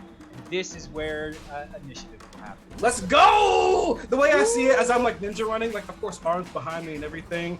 As he like shoots that crossbow, I like just duck under it and keep on going. Heck yeah you do. Paula, do you mind that we can see your roll 20 chat? The rolls. Yeah, I'm gonna roll on my own. Okay. I'm okay with that. Oh my word! Oh, Did you just- I I didn't love happen that to get a luck or inspo for chat. Yes, sorry, everyone did. The they noble did? nerd gave luck to everyone. Oh, thank you. So Yes, wait, is luck is Is the reroll. reroll. Yeah. Thank you. I rolled a 1. I rolled a fuck me. Okay, Oh, let me my go dice. in and... So let me. I'm gonna switch up. You're going in dice. Trixie's ears perk up. Terrible. Alright, Atento, I Dave need will your hold initiative. on to that luck for future reference, but I have a very holy 13 as well. Alright, Atento, I'm just gonna go in order because I'm interviewing to roll 20. 5. 5. Trixie. 14. 14. Captain Dave, you said 5? 13. 13. Katora. Dave's lucky number. 16. Kylo. Because of my lucky feather, I got a natural 20. Oh my gosh. What for a total of... a natural 20. He's So just it giving you adds up credit. to 20. Oh, My- unnatural. my- Dirty 20. Gotcha. I guess it's dirty. So I I took a guess bath it's today. Alright. It's a lucky 20. Kylo, I know what's wrong. We can watch turn order together. We can, if I get it right. How's Oh, that? look at my little self on top. Hi. That's perfect. Okay, Kylo, you are up first. I was so ready for this. So, which one tried to shoot me with an arrow? Can you? It would be point the what- one, so it's not this one in the north, it'd be the one behind the cart right here. The one in the north, like, he pulled his crossbow and almost dropped the dang thing. He was so surprised. The other one had a little bit extra time to pull it around and get the shot off. So as I like duck under the crossbow and keep on chucking, I'm like, nice try. And I'm gonna run right up to the one on top. I'm gonna be within 5 feet of them. Okay? I'm gonna be like, all right, I'm not exactly here to like, I'm not trying to hurt anyone or anything, but I thought you might need help or something. You don't have to attack us. And I'm going to hold my action. If they continue to attack, even though I gave them the warning, I'm gonna hit them in the chakra with my kick. Okay. So you are readying an action for a melee attack on the one in front of you. Yes. Oh, and I'm gonna save that one. So yeah, I'm just gonna ready an attack for the one in front of me if they continue to attack. Gotcha. Let's go to Katora. Katora is gonna see Kylo get shot at, and she's going to immediately start running that direction, full movement, 30 feet. I'm assuming, like, if I can get to the other side of that cart, the bottom part of the cart. But as she's running and, like, starts to run, she's gonna scream or yell out to the two people that she doesn't know if they're good or bad, and just go, "Watch your back!" And get to the cart, because that's how she talked. Watch your back. So you said 30 feet. Are you trying to get to right here? I'm trying to get to the cart. I'm trying to get to the the archer, the one. So the archers that have fired on Kylo are at the broken down cart. That's what I'm running. That's where you're going to. Okay, you but can I'm make warning, it. I'm yelling out to the other two. Watch your back, because I don't know if they've seen them. Would you rather be where I have you right now, or would you rather kind of be? No, that's right there. Right there, that's perfect. What I was okay. hoping for. Yeah. You got it. That's my full movement, and I'm going to straight up attack, and we're gonna go ahead and use. We're gonna do a precision attack on that one. Actually, we'll see if I need it. So just to clarify, you're shooting you're attacking the one that actually shot at Kylo, correct? I didn't know which one. Honestly, I did. I was just know that they're together, and I saw Gotcha. danger, and I'm Okay. going to attack. But not one of the two that were standing there off the carriage. No, I'm the one that warned them, Gotcha. and then I'm running towards the two at the cart. Oh my gosh, really? Really? Y'all, I need to find some other D20s. That was a natural 1. Nice. Solid. Maybe. I don't think even if I can. If I use a precision attack, I don't know. I only get a D8. You get a D8. So, How far am I from? You're pretty far away from her right now. Okay. And 60 feet. I usually, this might be a homebrew rule, I don't know if it actually is, but I usually say that you can't take your reaction until your first round of initiative. Yeah, that's kind of you get your first round of initiative, and that's your engagement, and then you have you're in the battle after you engage, so then you have your reaction. Thank you, Sir DM, sir. Thank you. A great homebrew rule, by the way. Nice job, Colin. Good one. Stop sucking up to the DM. I see you. I am Captain Dave. You watch The your tongue. DM to the DM. So actually, then I'll go ahead and use my action surge and go ahead and take my additional action and try again. Okay. This time I'm using a different die. Okay. And you get to decide if you do the precise. So you decided not to do the precise strike. No, right? I just Right. yeah, exactly. I can choose. So that's a 16 plus 7. 16 plus 7 is a hit. Yeah. That sounds really good. I'm like, I don't know math. Somebody do it for me. That sounds really good. Numbers they had And- together. I like looked at y'all. 16 plus 7. Just because I don't know, is this? You have a second attack already? That's my action surge. I only get Action one surge. Yes, you did the for action a short surge. rest. You did the big. So I go ahead and use Yeah. it. It's Gotcha. my bonus That's action. a hit. Yep. I mean, not my bonus action. It's just Let's my go ahead and get some damage. Yeah, let's do some damage. Let's the D8 plus 7. Okay, D8s, be good to me. The D20's been failing me. Oh, poop. That's a 2 plus 7 for a total of 9 slashing damage. And I believe that'll be my full turn. Okay, so as you approach the first attack, this humanoid with covered face, cloak on, crossbow in hand, the first attack, they manage to get the crossbow up and deflect your blade. But this is a very common maneuver that you practice in training. And you take the momentum of your first missed attack, you don't worry about the block, you use the block to swing the blade back around and under. With your shield shadowing, you basically get him a blind spot, blocking his vision with your shield, and you come up with that second strike. And you get him right under the shoulder, and you feel that sink in, where you're pretty sure that tip of your axe blade cut up to the ligament as you feel like the shoulder kind of gave way a little bit down. He looks very hurt. Okay, thank you. The second, I just see her wind up before the hit. I'm just like, shit, we're about to fight. Oh, Oh man. All right. The captain who was taking the lead with conversation draws his blades. Seeing this fighter come up to meet his crew head on, he's going to stay right where he is, and he's going to unload his full attack on you. So we've got what is your AC? In this 18. Okay. That's a 19. I don't get to do a reaction yet. And that's a 9. Didn't you took your turn though, right? Oh. Yeah. So now you do have a reaction. Okay, so I'll wait. I'll see how much because I don't. Okay. I get to reduce the damage after you tell me. I need one more. Oh, triple hit. Okay, yeah. So what you see happen is the scimitar quickly comes. He basically double unsheaths with a dagger and scimitar, and he's going to do that kind of as he's stepping to kind of square up right in front of you. He pulls these two blades. He goes once with the scimitar. You deflect with the axe.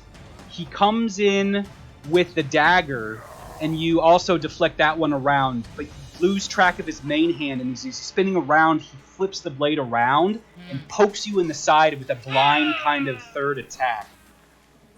Let's see. Scimitar isn't poking, so it cuts you. It slashes you for 6 points of slashing damage. Ouch. And he calls out, "To arms! We are engaged!" Ah, shoot. Trixie, you are up. Okay, so Trixie does not like that at all. So she is going to hop down from the carriage and run. She's going to stay 30 feet away from Kylo and Tora, but she's going to bane the two creatures that just attacked them. And then, is there a third right there? Yeah, there's a third. You have full view of two, the two figures that got off the horses. You have a bit of an obstructed view to the two that were behind the cart. You kind of saw the commotion. You saw Kylo slide up and dodge an arrow as he was sneaking up to his position. But the other two behind the cart, you don't see them fully. Okay, I don't. And then I'm gonna go with the two that I can see fully. Okay. I am baning them, Okay. so they need to make charisma saving throws. Charisma saving throw is not. And All right. Well, the bandits fails. yay! She does a little dance. Oh my gosh! And the captain fails as well. So they are both baned. Ooh, sucks for You're them. so Yeah. baned. You I bet. really shouldn't mess with my people. Oh yeah. As my cousin is singing, like I do kind of like do a little lower movement dance. So I'm like still trying to focus.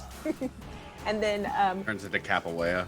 for the one that I cannot see that well, I would like to throw a little vicious mockery, my bonus action, which is and just say, "Your mother should have taught you better."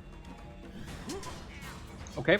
So that's the bane is an action. Is vicious mockery a bonus action? I believe that is the case. Let me see. Oh wait, just let me. I believe they're both actions actually. Oh, you are correct.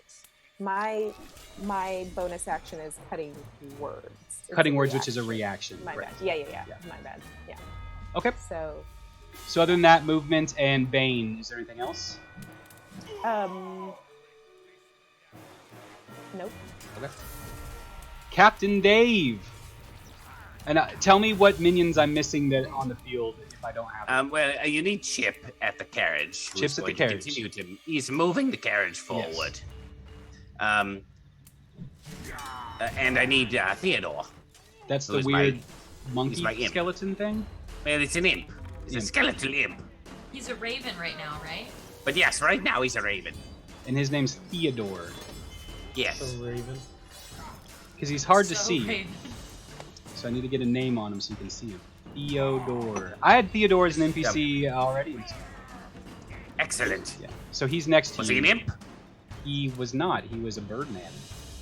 Okay. Well, this in his current form he is a bird. So Theodore is going to fly 60 feet towards the one that is not engaged yet. Okay. And it depends on how you would like me to flavor this. I would like to think that the form contorts again midair and turns into a spider, which drops onto this man. And I said, Theodore, get him! So as a bonus action, Theodore is going to attack that one as a Okay. skeletal spider that drops down on his face. Scary. This is like nightmares for people, I feel. Just out of nowhere. Do you want to too. go ahead and get that attack in? Do you want to go ahead and resolve Sure, that? Okay. sure. I have to like roll that one differently here. So Theodore.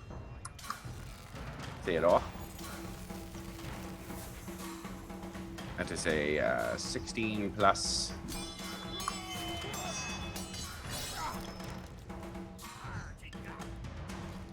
This is bite. This is 16 plus 5, so that's a 21 to hit. 21 will hit.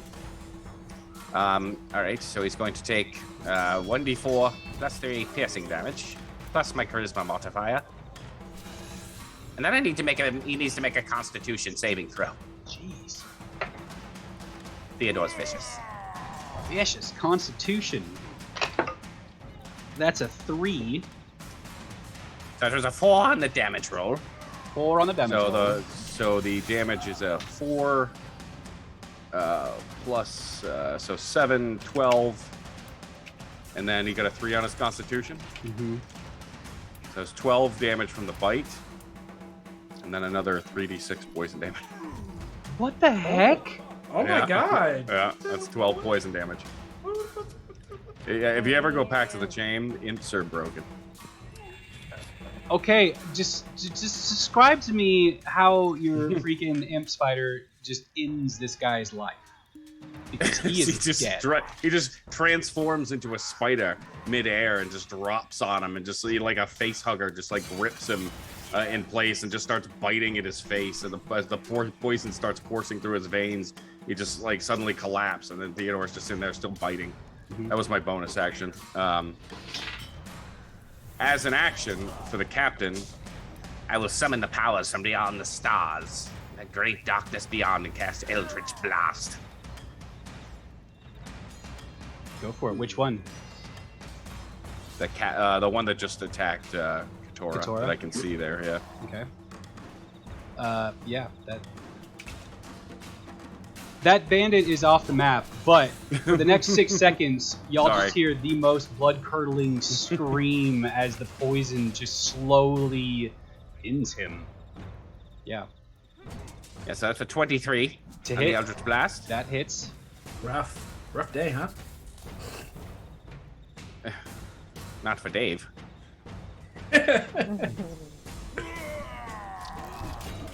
So that is 11 points of damage. Got it. You notice as this you see your little friend Theodore taking apart this bandit, and you think for a second, oh, this could be fun. And you launch your Eldritch Blast out, and the energy hits the form of this bandit in front of Katora. This one is much more sturdy. The energy goes through, and you see him cringe for a second, and the cringe turns into eyes wide and teeth bared as he engages anew. Forgive Anything me, else? Colin. There's actually 2 blasts at level 5. You're right. Yeah, there's a 16 hit. A 16 also hits. Well, there's a 1 on the damage roll, so another 6 points of damage from that one. All right, both the Eldritch Blasts hit. The first one you see, like you kind of delay the second one. You want to see his reaction. So you launch the first one, it hits. You see him quickly get his resolve back, and you let that second one come in as a stinger. But you don't. He's now steeled himself. The damage, he knows he's taking damage now, and those 2 were good, solid hits. But he's still standing firm. Anything else, movement or anything? Nope. I'm just going. Yeah, no, I'm gonna just kind of keep between them and the carriage for now. Okay. Bandits. The 2 here, one of them drops his crossbow and draws a blade as he steps forward. As one of the bandits will attack Kylo. Kylo does. Oh, I did it in here. Why not? Does a 15 hit? What is he hitting me with? A scimitar. Oh yeah, that'll get there. Okay. You take 5 points of slashing damage. And this is the very injured one, and you actually notice as he... No, this isn't the very injured one. I apologize, it's not. The very injured one is going after Katora. But I'm rolling my fun dice. What is your AC getting to 18? I believe. Oh, me? Yeah. Sorry. And is he the one kind of in the middle, like directly right of Kylo? One hitting me right now? The one hitting you right now is in the middle, directly right at Kylo. Who's injured? Yes. Yes. So you Did watch. Sorry, go ahead. Did you roll the d4 and subtract that from your attack? It won't matter. Because... And actually, the Bane one is the one that was already dead. The Bane one is the one that's dead. It's the bandit captain that has the other Bane. So this one didn't have Bane. But it doesn't matter. He rolled a 6. So you watched... He dropped his crossbow. He started to draw the blade, but flinched and had to pull with the other arm, and is now wielding the blade opposite hand. And he strikes at you, easily deflected away. Simple strike, nothing you can't handle. However, out of the cart... I have a question for you, DM. Mm-hmm. I got a little bit. I got a little bit confused when you were saying who was getting hit. Mm-hmm. Did Kylo not get hit? I didn't get that 5 points because they were attacking Katora instead of me. Is that right or no? No, the one attacking Katora missed. You did take the 5 damage from the first. Just making sure. Yeah, Gotcha. Right. 3 bandits pop out of the covered carriage, leveling crossbows. They see the threat of Katora. So 2 of them to Katora, 1 to Captain Dave. So this is crossbow. So the 2 to Katora are gonna be two. That's a hard. You can't say that one again. Yep. That's a 9 Miss. and a 16, which Miss. also misses. So 2 crossbolts come in. One of them not near you. The other one, you manage to deflect your shoulder pads enough where you just kind of glance the crossbow bolt off of your shoulder. It bounced, so it glounced. Glounced. Yep, it's like glamping. I Captain love Dave, making words. this is gonna be a 21 against you. Yes, a 21 will hit Dave. All right.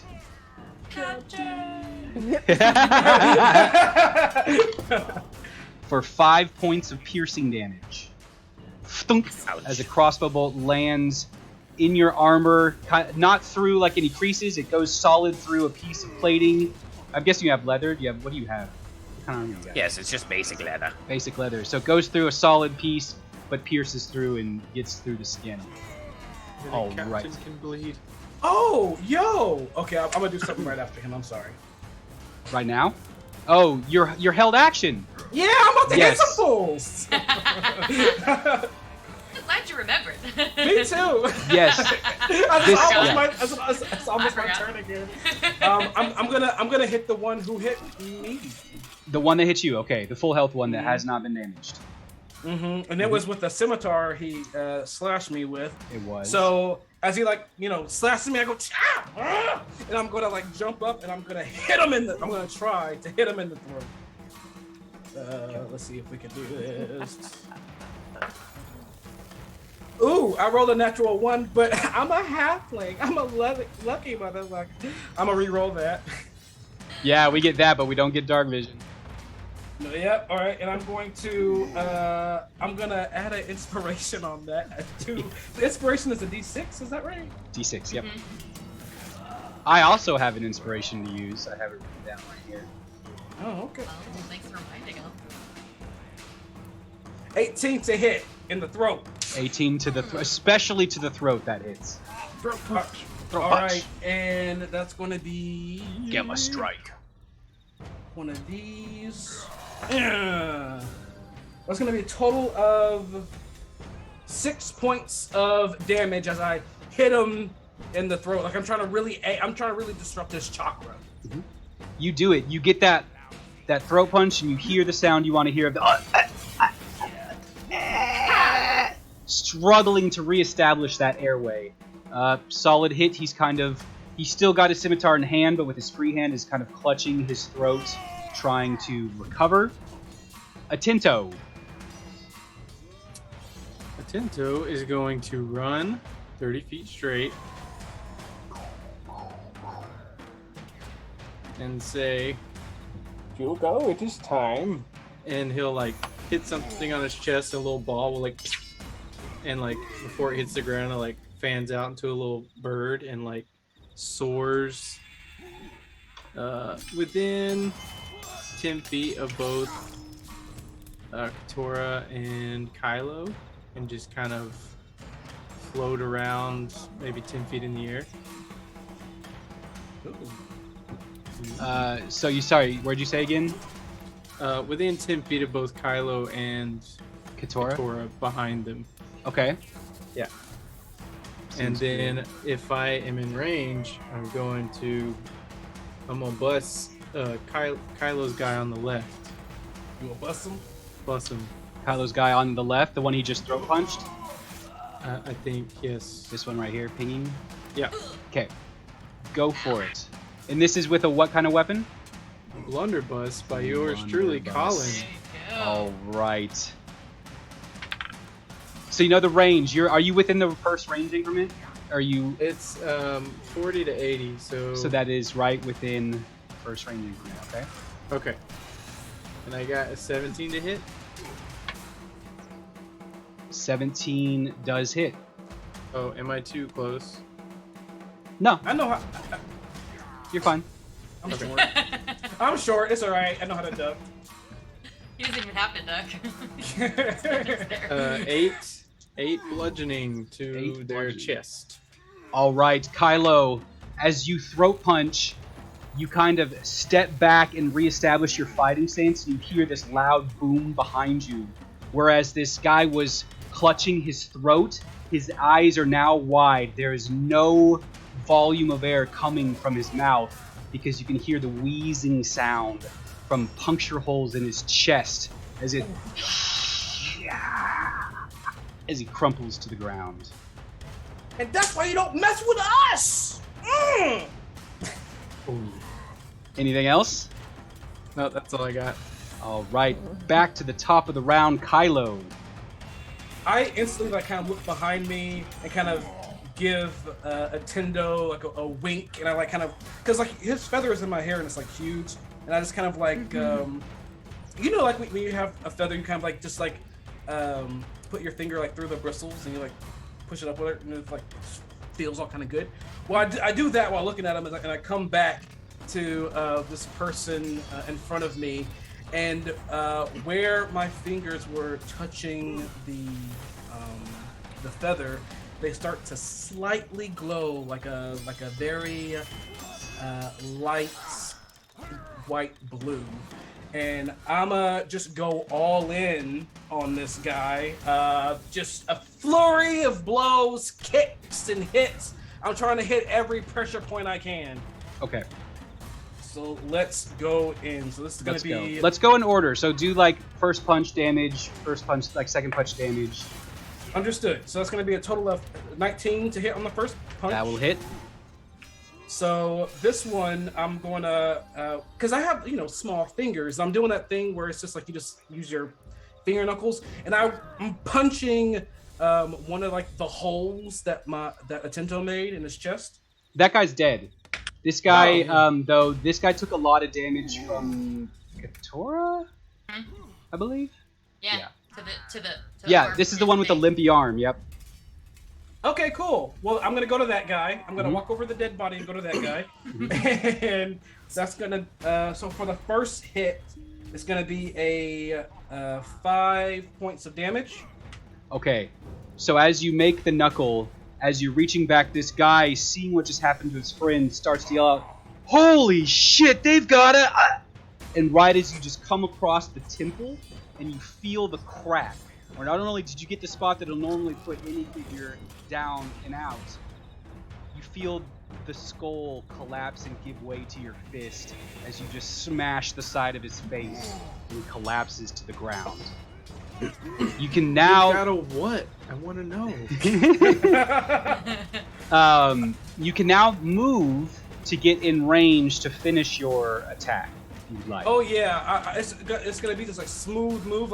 I go in for one, he goes down, I flip over him, come up to the other one, and it's just gonna be a flurry of kicks, baby. I'm gonna jump up and just do a tornado kick. Okay. So go ahead. So is this the flurry of? This would be the 2 unarmed attacks. Is that the mechanic, right? You got your main attack, and this is the 2 unarmed. That's right. Mm-hmm. Do it. And so, that's a natural 1, but I'm lucky. So we're gonna do that again.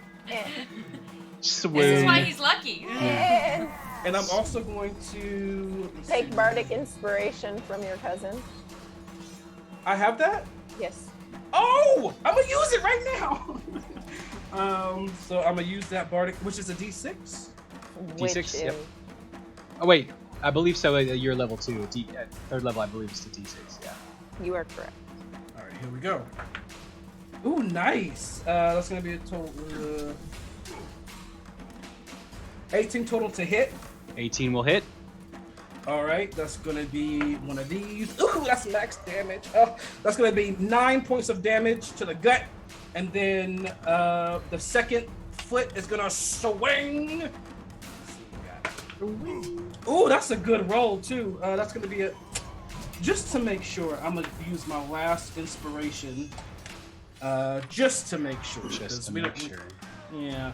So it's gonna be a total of 17 to hit. 17 does hit. This is going into the face. Oh, and also because I am a thorn thread monk from Underground Oracle, because both of those flurry of blows hit this person, I get an extra damage that's equal to my level. So I'm gonna get extra 3 points of damage on this. Nice. Very nice. Ooh, that's good too. That's good. Okay. 11 points on the last kick. Woo! All right. So you guys watch as Kylo masterfully executes this combination. Obviously trained to find multiple targets and have a movement fluid to hit multiple targets around him. He takes out the first threat. He shifts over and kind of does like a double spinning kick, both connecting hard. First on the chest, where you hear like the oof sound, and the second one to the side kidney area. And this figure is still standing. You see a look of shock. This has been a strong assault to him personally, but he is still standing. I All believe that's everything. I think that's. Oh, you know what? I'm not gonna move there. I'm gonna move. No, I'm gonna stay. Nah, I'll move right above him. Can you move me one square so I can be above him? Yep. Yeah. What you got? What you got? And that's it. All right, Katora, you have watched this figure standing in front of you wither some pretty strong blows. Okay. Weather? Okay, so he took out the one that hit me, the one with bad arm. And then he finished his attacks. Okay, because thank you. So Katora, as she had the last thing she had gotten some pain, she had gotten hit, so she was about to take her attention. Watch it, the figure just drop because Kylo excuse me, oh, and then immediately goes right back to the bandit in front of her, and she's going to attack. Okay. With her battle axe, and she's gonna try and just come straight down. Not bad, not bad. Oh wait, that's 16 plus 7 again. Nice. It's high. Yeah. That's a high. Yeah, it's a Math. lot. Yep, 27, 20, over 22. that hits. Okay, great. And let's go ahead and add a D8 to that, make it a precision. No, I keep doing that. I'm actually going to. I needed to make.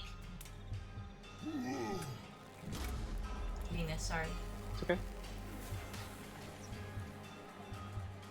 Okay, so I'm gonna attack first. Regular. And You've done the attack.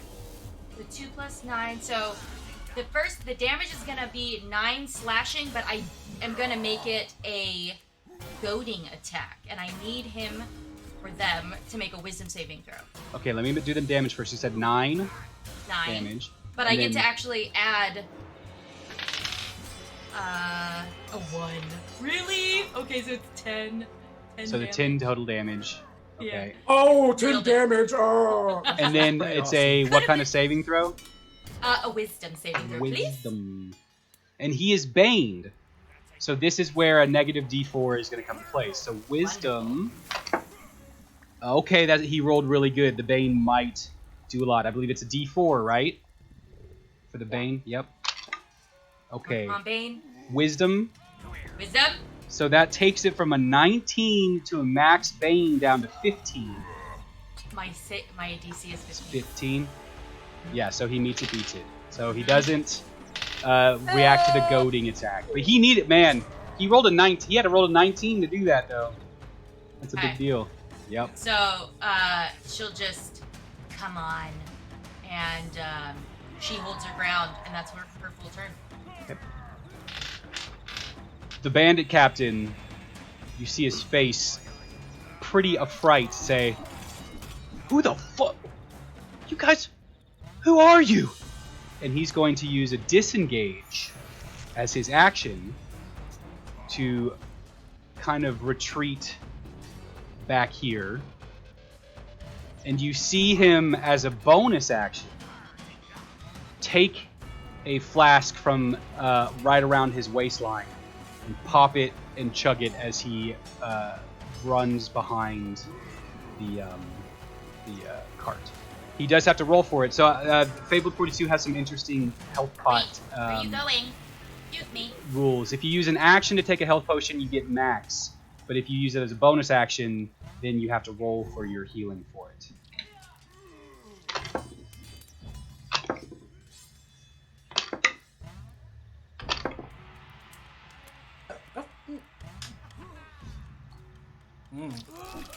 Suspense. I was just like, Just 4 HP. I'm sorry. oh. Trixie Love, you are up. Okay, so so the one that just attacked Kylo and Kalor, sorry, ran off. Ran So off, yep. I'm gonna run a little bit closer, and to the one that just ran off, I'm gonna vicious mockery. Just ha ha, you're losing. That's why you're losing. Awesome. The shade. Bitch. Playground insults are the most hurtful, at least for me in my experience. Those are the ones that Trigger. are ingrained in my head. All right, so what kind of save is that? That one is a it's a wisdom saving throw, Okay. or you take 1d4 of psychic damage. And this is okay. Wisdom, and he's Bane. Yes. So, oh my gosh, that's probably not going to matter. He rolled a 7, so I'm pretty sure it's going to fail. And then I just want, I want an echo of bitches to just run through his head. It's bad, bitch. Oh, you are bad. Go ahead and roll the damage. Oh yeah, that's right. I'm trying to look up. I feel like it's more damage than 1d4. Am I wrong? Search. What's it? Vicious Mockery? Yeah. Vicious That was Mockery. That bard life. It is a cantrip action, 1d4. Okay, when your 5th level goes up to 2d4. So it is 1d4. Yeah. Yep, you are correct. So go ahead and roll damage for that. So I rolled a 2. Do I add something to that? No. No. Okay, No. then 2. But they also have disadvantage on their next attack. Yep, So that's true. nice. So I'm going to give him another insignia to know that he has disadvantage. He takes... You said you rolled a 2? Correct. Okay. And so as you're saying this, as the form slinks behind the carriage, you hear, "I'm not a bitch!" A bitch would say that. Anything else for your turn? You have an action and movement is what you've done. Yeah. So I am. Can I take the rest of my movement to go hide behind Katora?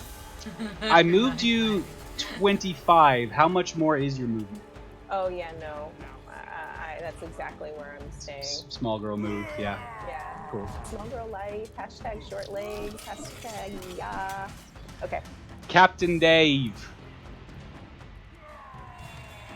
Trixie, in harsh times, I will forgive your harsh words. But Dave will. Dave's gonna grab the arrow and just break it off. And as that happens, these like black veins are gonna shoot out of his eyes and start to course through the rest of his body as his normally frail frame just starts to grow and grow. In the fingers and the nails just elongate to like these grotesque proportions of themselves, and he looks reminiscent to a bone claw with horns. As I take my form of dread. Yeah. Yeah. And then I will turn to the grouping of them and just your souls are mine. And I'll cast Eldritch Blast again. At the bandit captain. Okay. Yes. I will say that the bandit captain, and because Trixie's was a spell that doesn't have a spell attack component, he will have a bit of cover. I would say he took a spot behind this cart, so from you, he would have about half cover. Fine. Instead, I will cast Wither and Bloom on all of them. Oh, that sounds better for me. Okay, what do they need to do for that one? Trixie's just gonna say. So I need Constitution saving throws from all 4 of them. Yep. It's a 10-foot radius. Constitution, so we got +1. Trixie's just gonna say like, "Whew, I'm glad he's on our side." Oh my gosh, I have a 14, a 2, and a 3, and then the captain. Yeah, and my spell, it's got to be higher than that, right? I got a +5, so 16 is my spell save DC. Inspiration's not going to do anything. They all fail. I mean, it's only 14 points of damage. Only. Oh my god! Ooh, spank him, Captain Dave! Listen, that spell's cool because if one of you were in that radius, I could have healed you. But okay, will you Captain Dave, waste it for that? describe what this looks like as this Withering Bloom spell effect takes hold on all of them. So I like to think that it's sort of this like circle that opens of like this purple symbols that just dart out across the ground, and everything, because there's a carriage there, and everything there just begins to rot. The wood in the ground, all the grass withers and dies as this sort of purple fog encompasses the area, and the wood begins to rot, and like worms and spiders and things just begin to crawl out of it, just in rapid form. Yeah, that's what it looks like.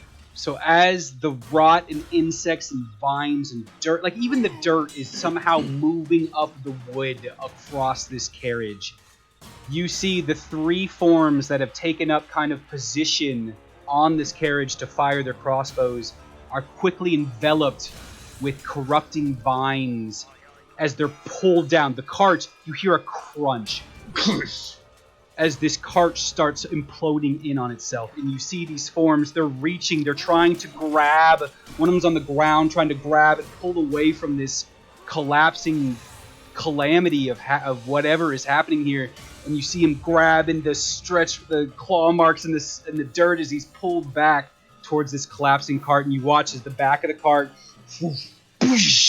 comes up and over and just completely smushes the 3 forms.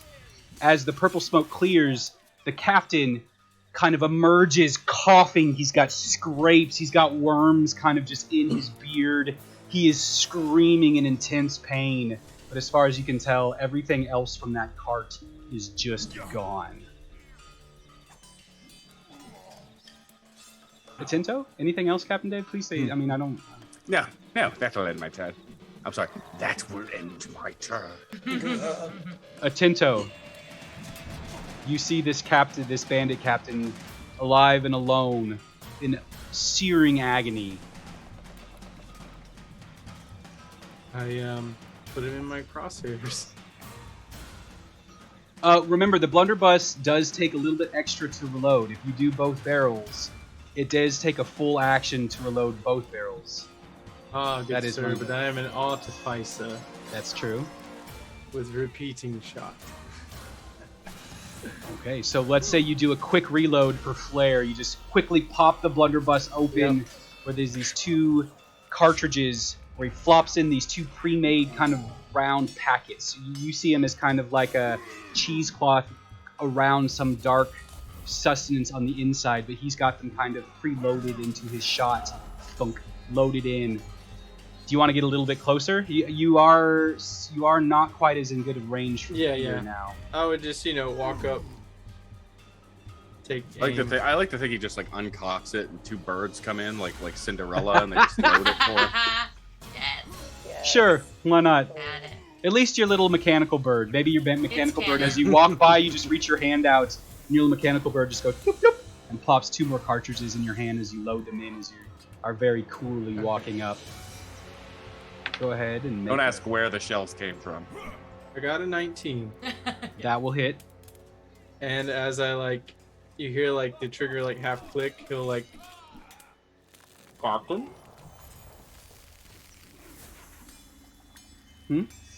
What do you say? What? How I think he's asking me for whether he should kill the guy or Captain. Okay, sorry. Oh, yeah. Captain? not. And what I know is what is the legal penalty for this sort of roadside assault? There's nothing that, their lives are forfeit for their life of crime. You would be in your right position to end them. Death is a significant part of life, like birth. Send him to an early grave.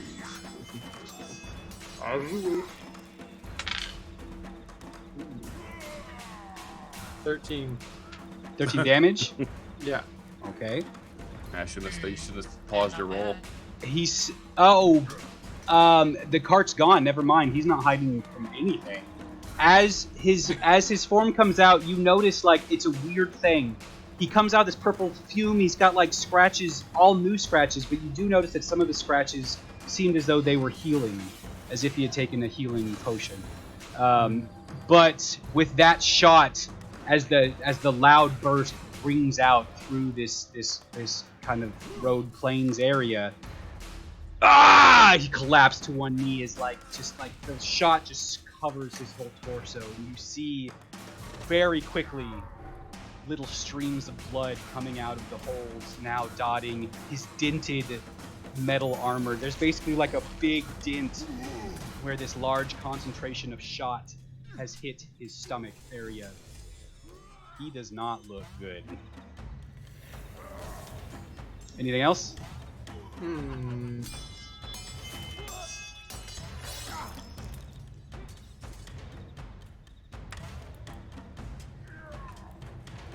Oh. Did you say hello? What did you say? Oh, I said oh. Oh, as if... I had my little cannon out, but I got out the protector cannon, so I can't kill him. My little bird will go in between Kylo and Katora. Kylo and Katora? Okay. Yeah. And you'll see a little static shock pulse from it, and they'll get 1d8 plus 3 temporary hit points. Oh, thank you. Yeah. Oh, you get 9 temporary hit points. Oh, thank you. Do you want to describe what this might look like? The way I see it is it has a radius, so it just does a little static pulse, and then kind of an almost invisible orb just kind of goes out, and whoever's in it just gets covered in some kind of weird ethereal material. And we'll say that the ethereal material surrounds your skin, and you see just a quick sheen, and it's gone. It was there, and you kind of go for it to rub it, and it has completely absorbed itself into your skin, and your skin tingles a little bit. A little tingle. All right, Kylo, you're feeling the tingle. Yeah, I am. I love that minty feel. So I'm gonna look up at the crow. She was like, "Whoa, thanks." And I'm gonna ninja run to the captain, and just going all in. Like the way we'll see how it goes with my rolls, but I'm gonna roll first before I say anything because it could be horrible. I'm going all in. Okay. All the blows using my last key. We let's go for it. That was almost bad. I'm going to. Yes, I'm going to use my last luck. Yeah. Yeah. All right, so that's going to be. There's a 12 hit. No. All right, for my rest of my blows, here we go. We're going to use this one. Got this, Kylo. 18 Finish to hit. him. 18 hits. All right, and for my last blow. Oh, that was almost a natural 20. Oh my god. It was right there. A 19. A 19 hits. All And that right. means both of your flurries hit too. Yes, that's right. So I get extra damage. So that's going to be 2 of these. Not bad, not bad. That's going to be a total. Let me make sure. Hold on, wait a second. Wait. 9, 10, 11, 12, 13, 14, 15. Yeah. I'm going to do 18 points of damage total from those 2 blows. I just see myself like ninja running and just like jumping, grabbing onto anything I can grab, like the front of his shirt, hitting him, then grabbing something else, swinging back, hitting him again, just working my way all the way up to his face.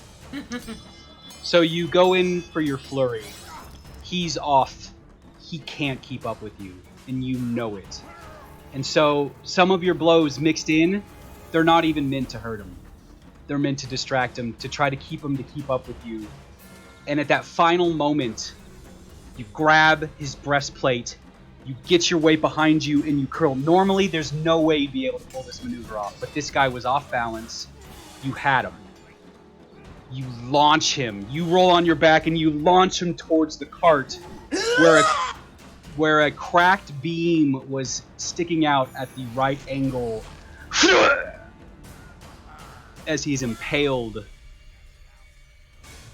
And his And I flip last up. breath leaves his body.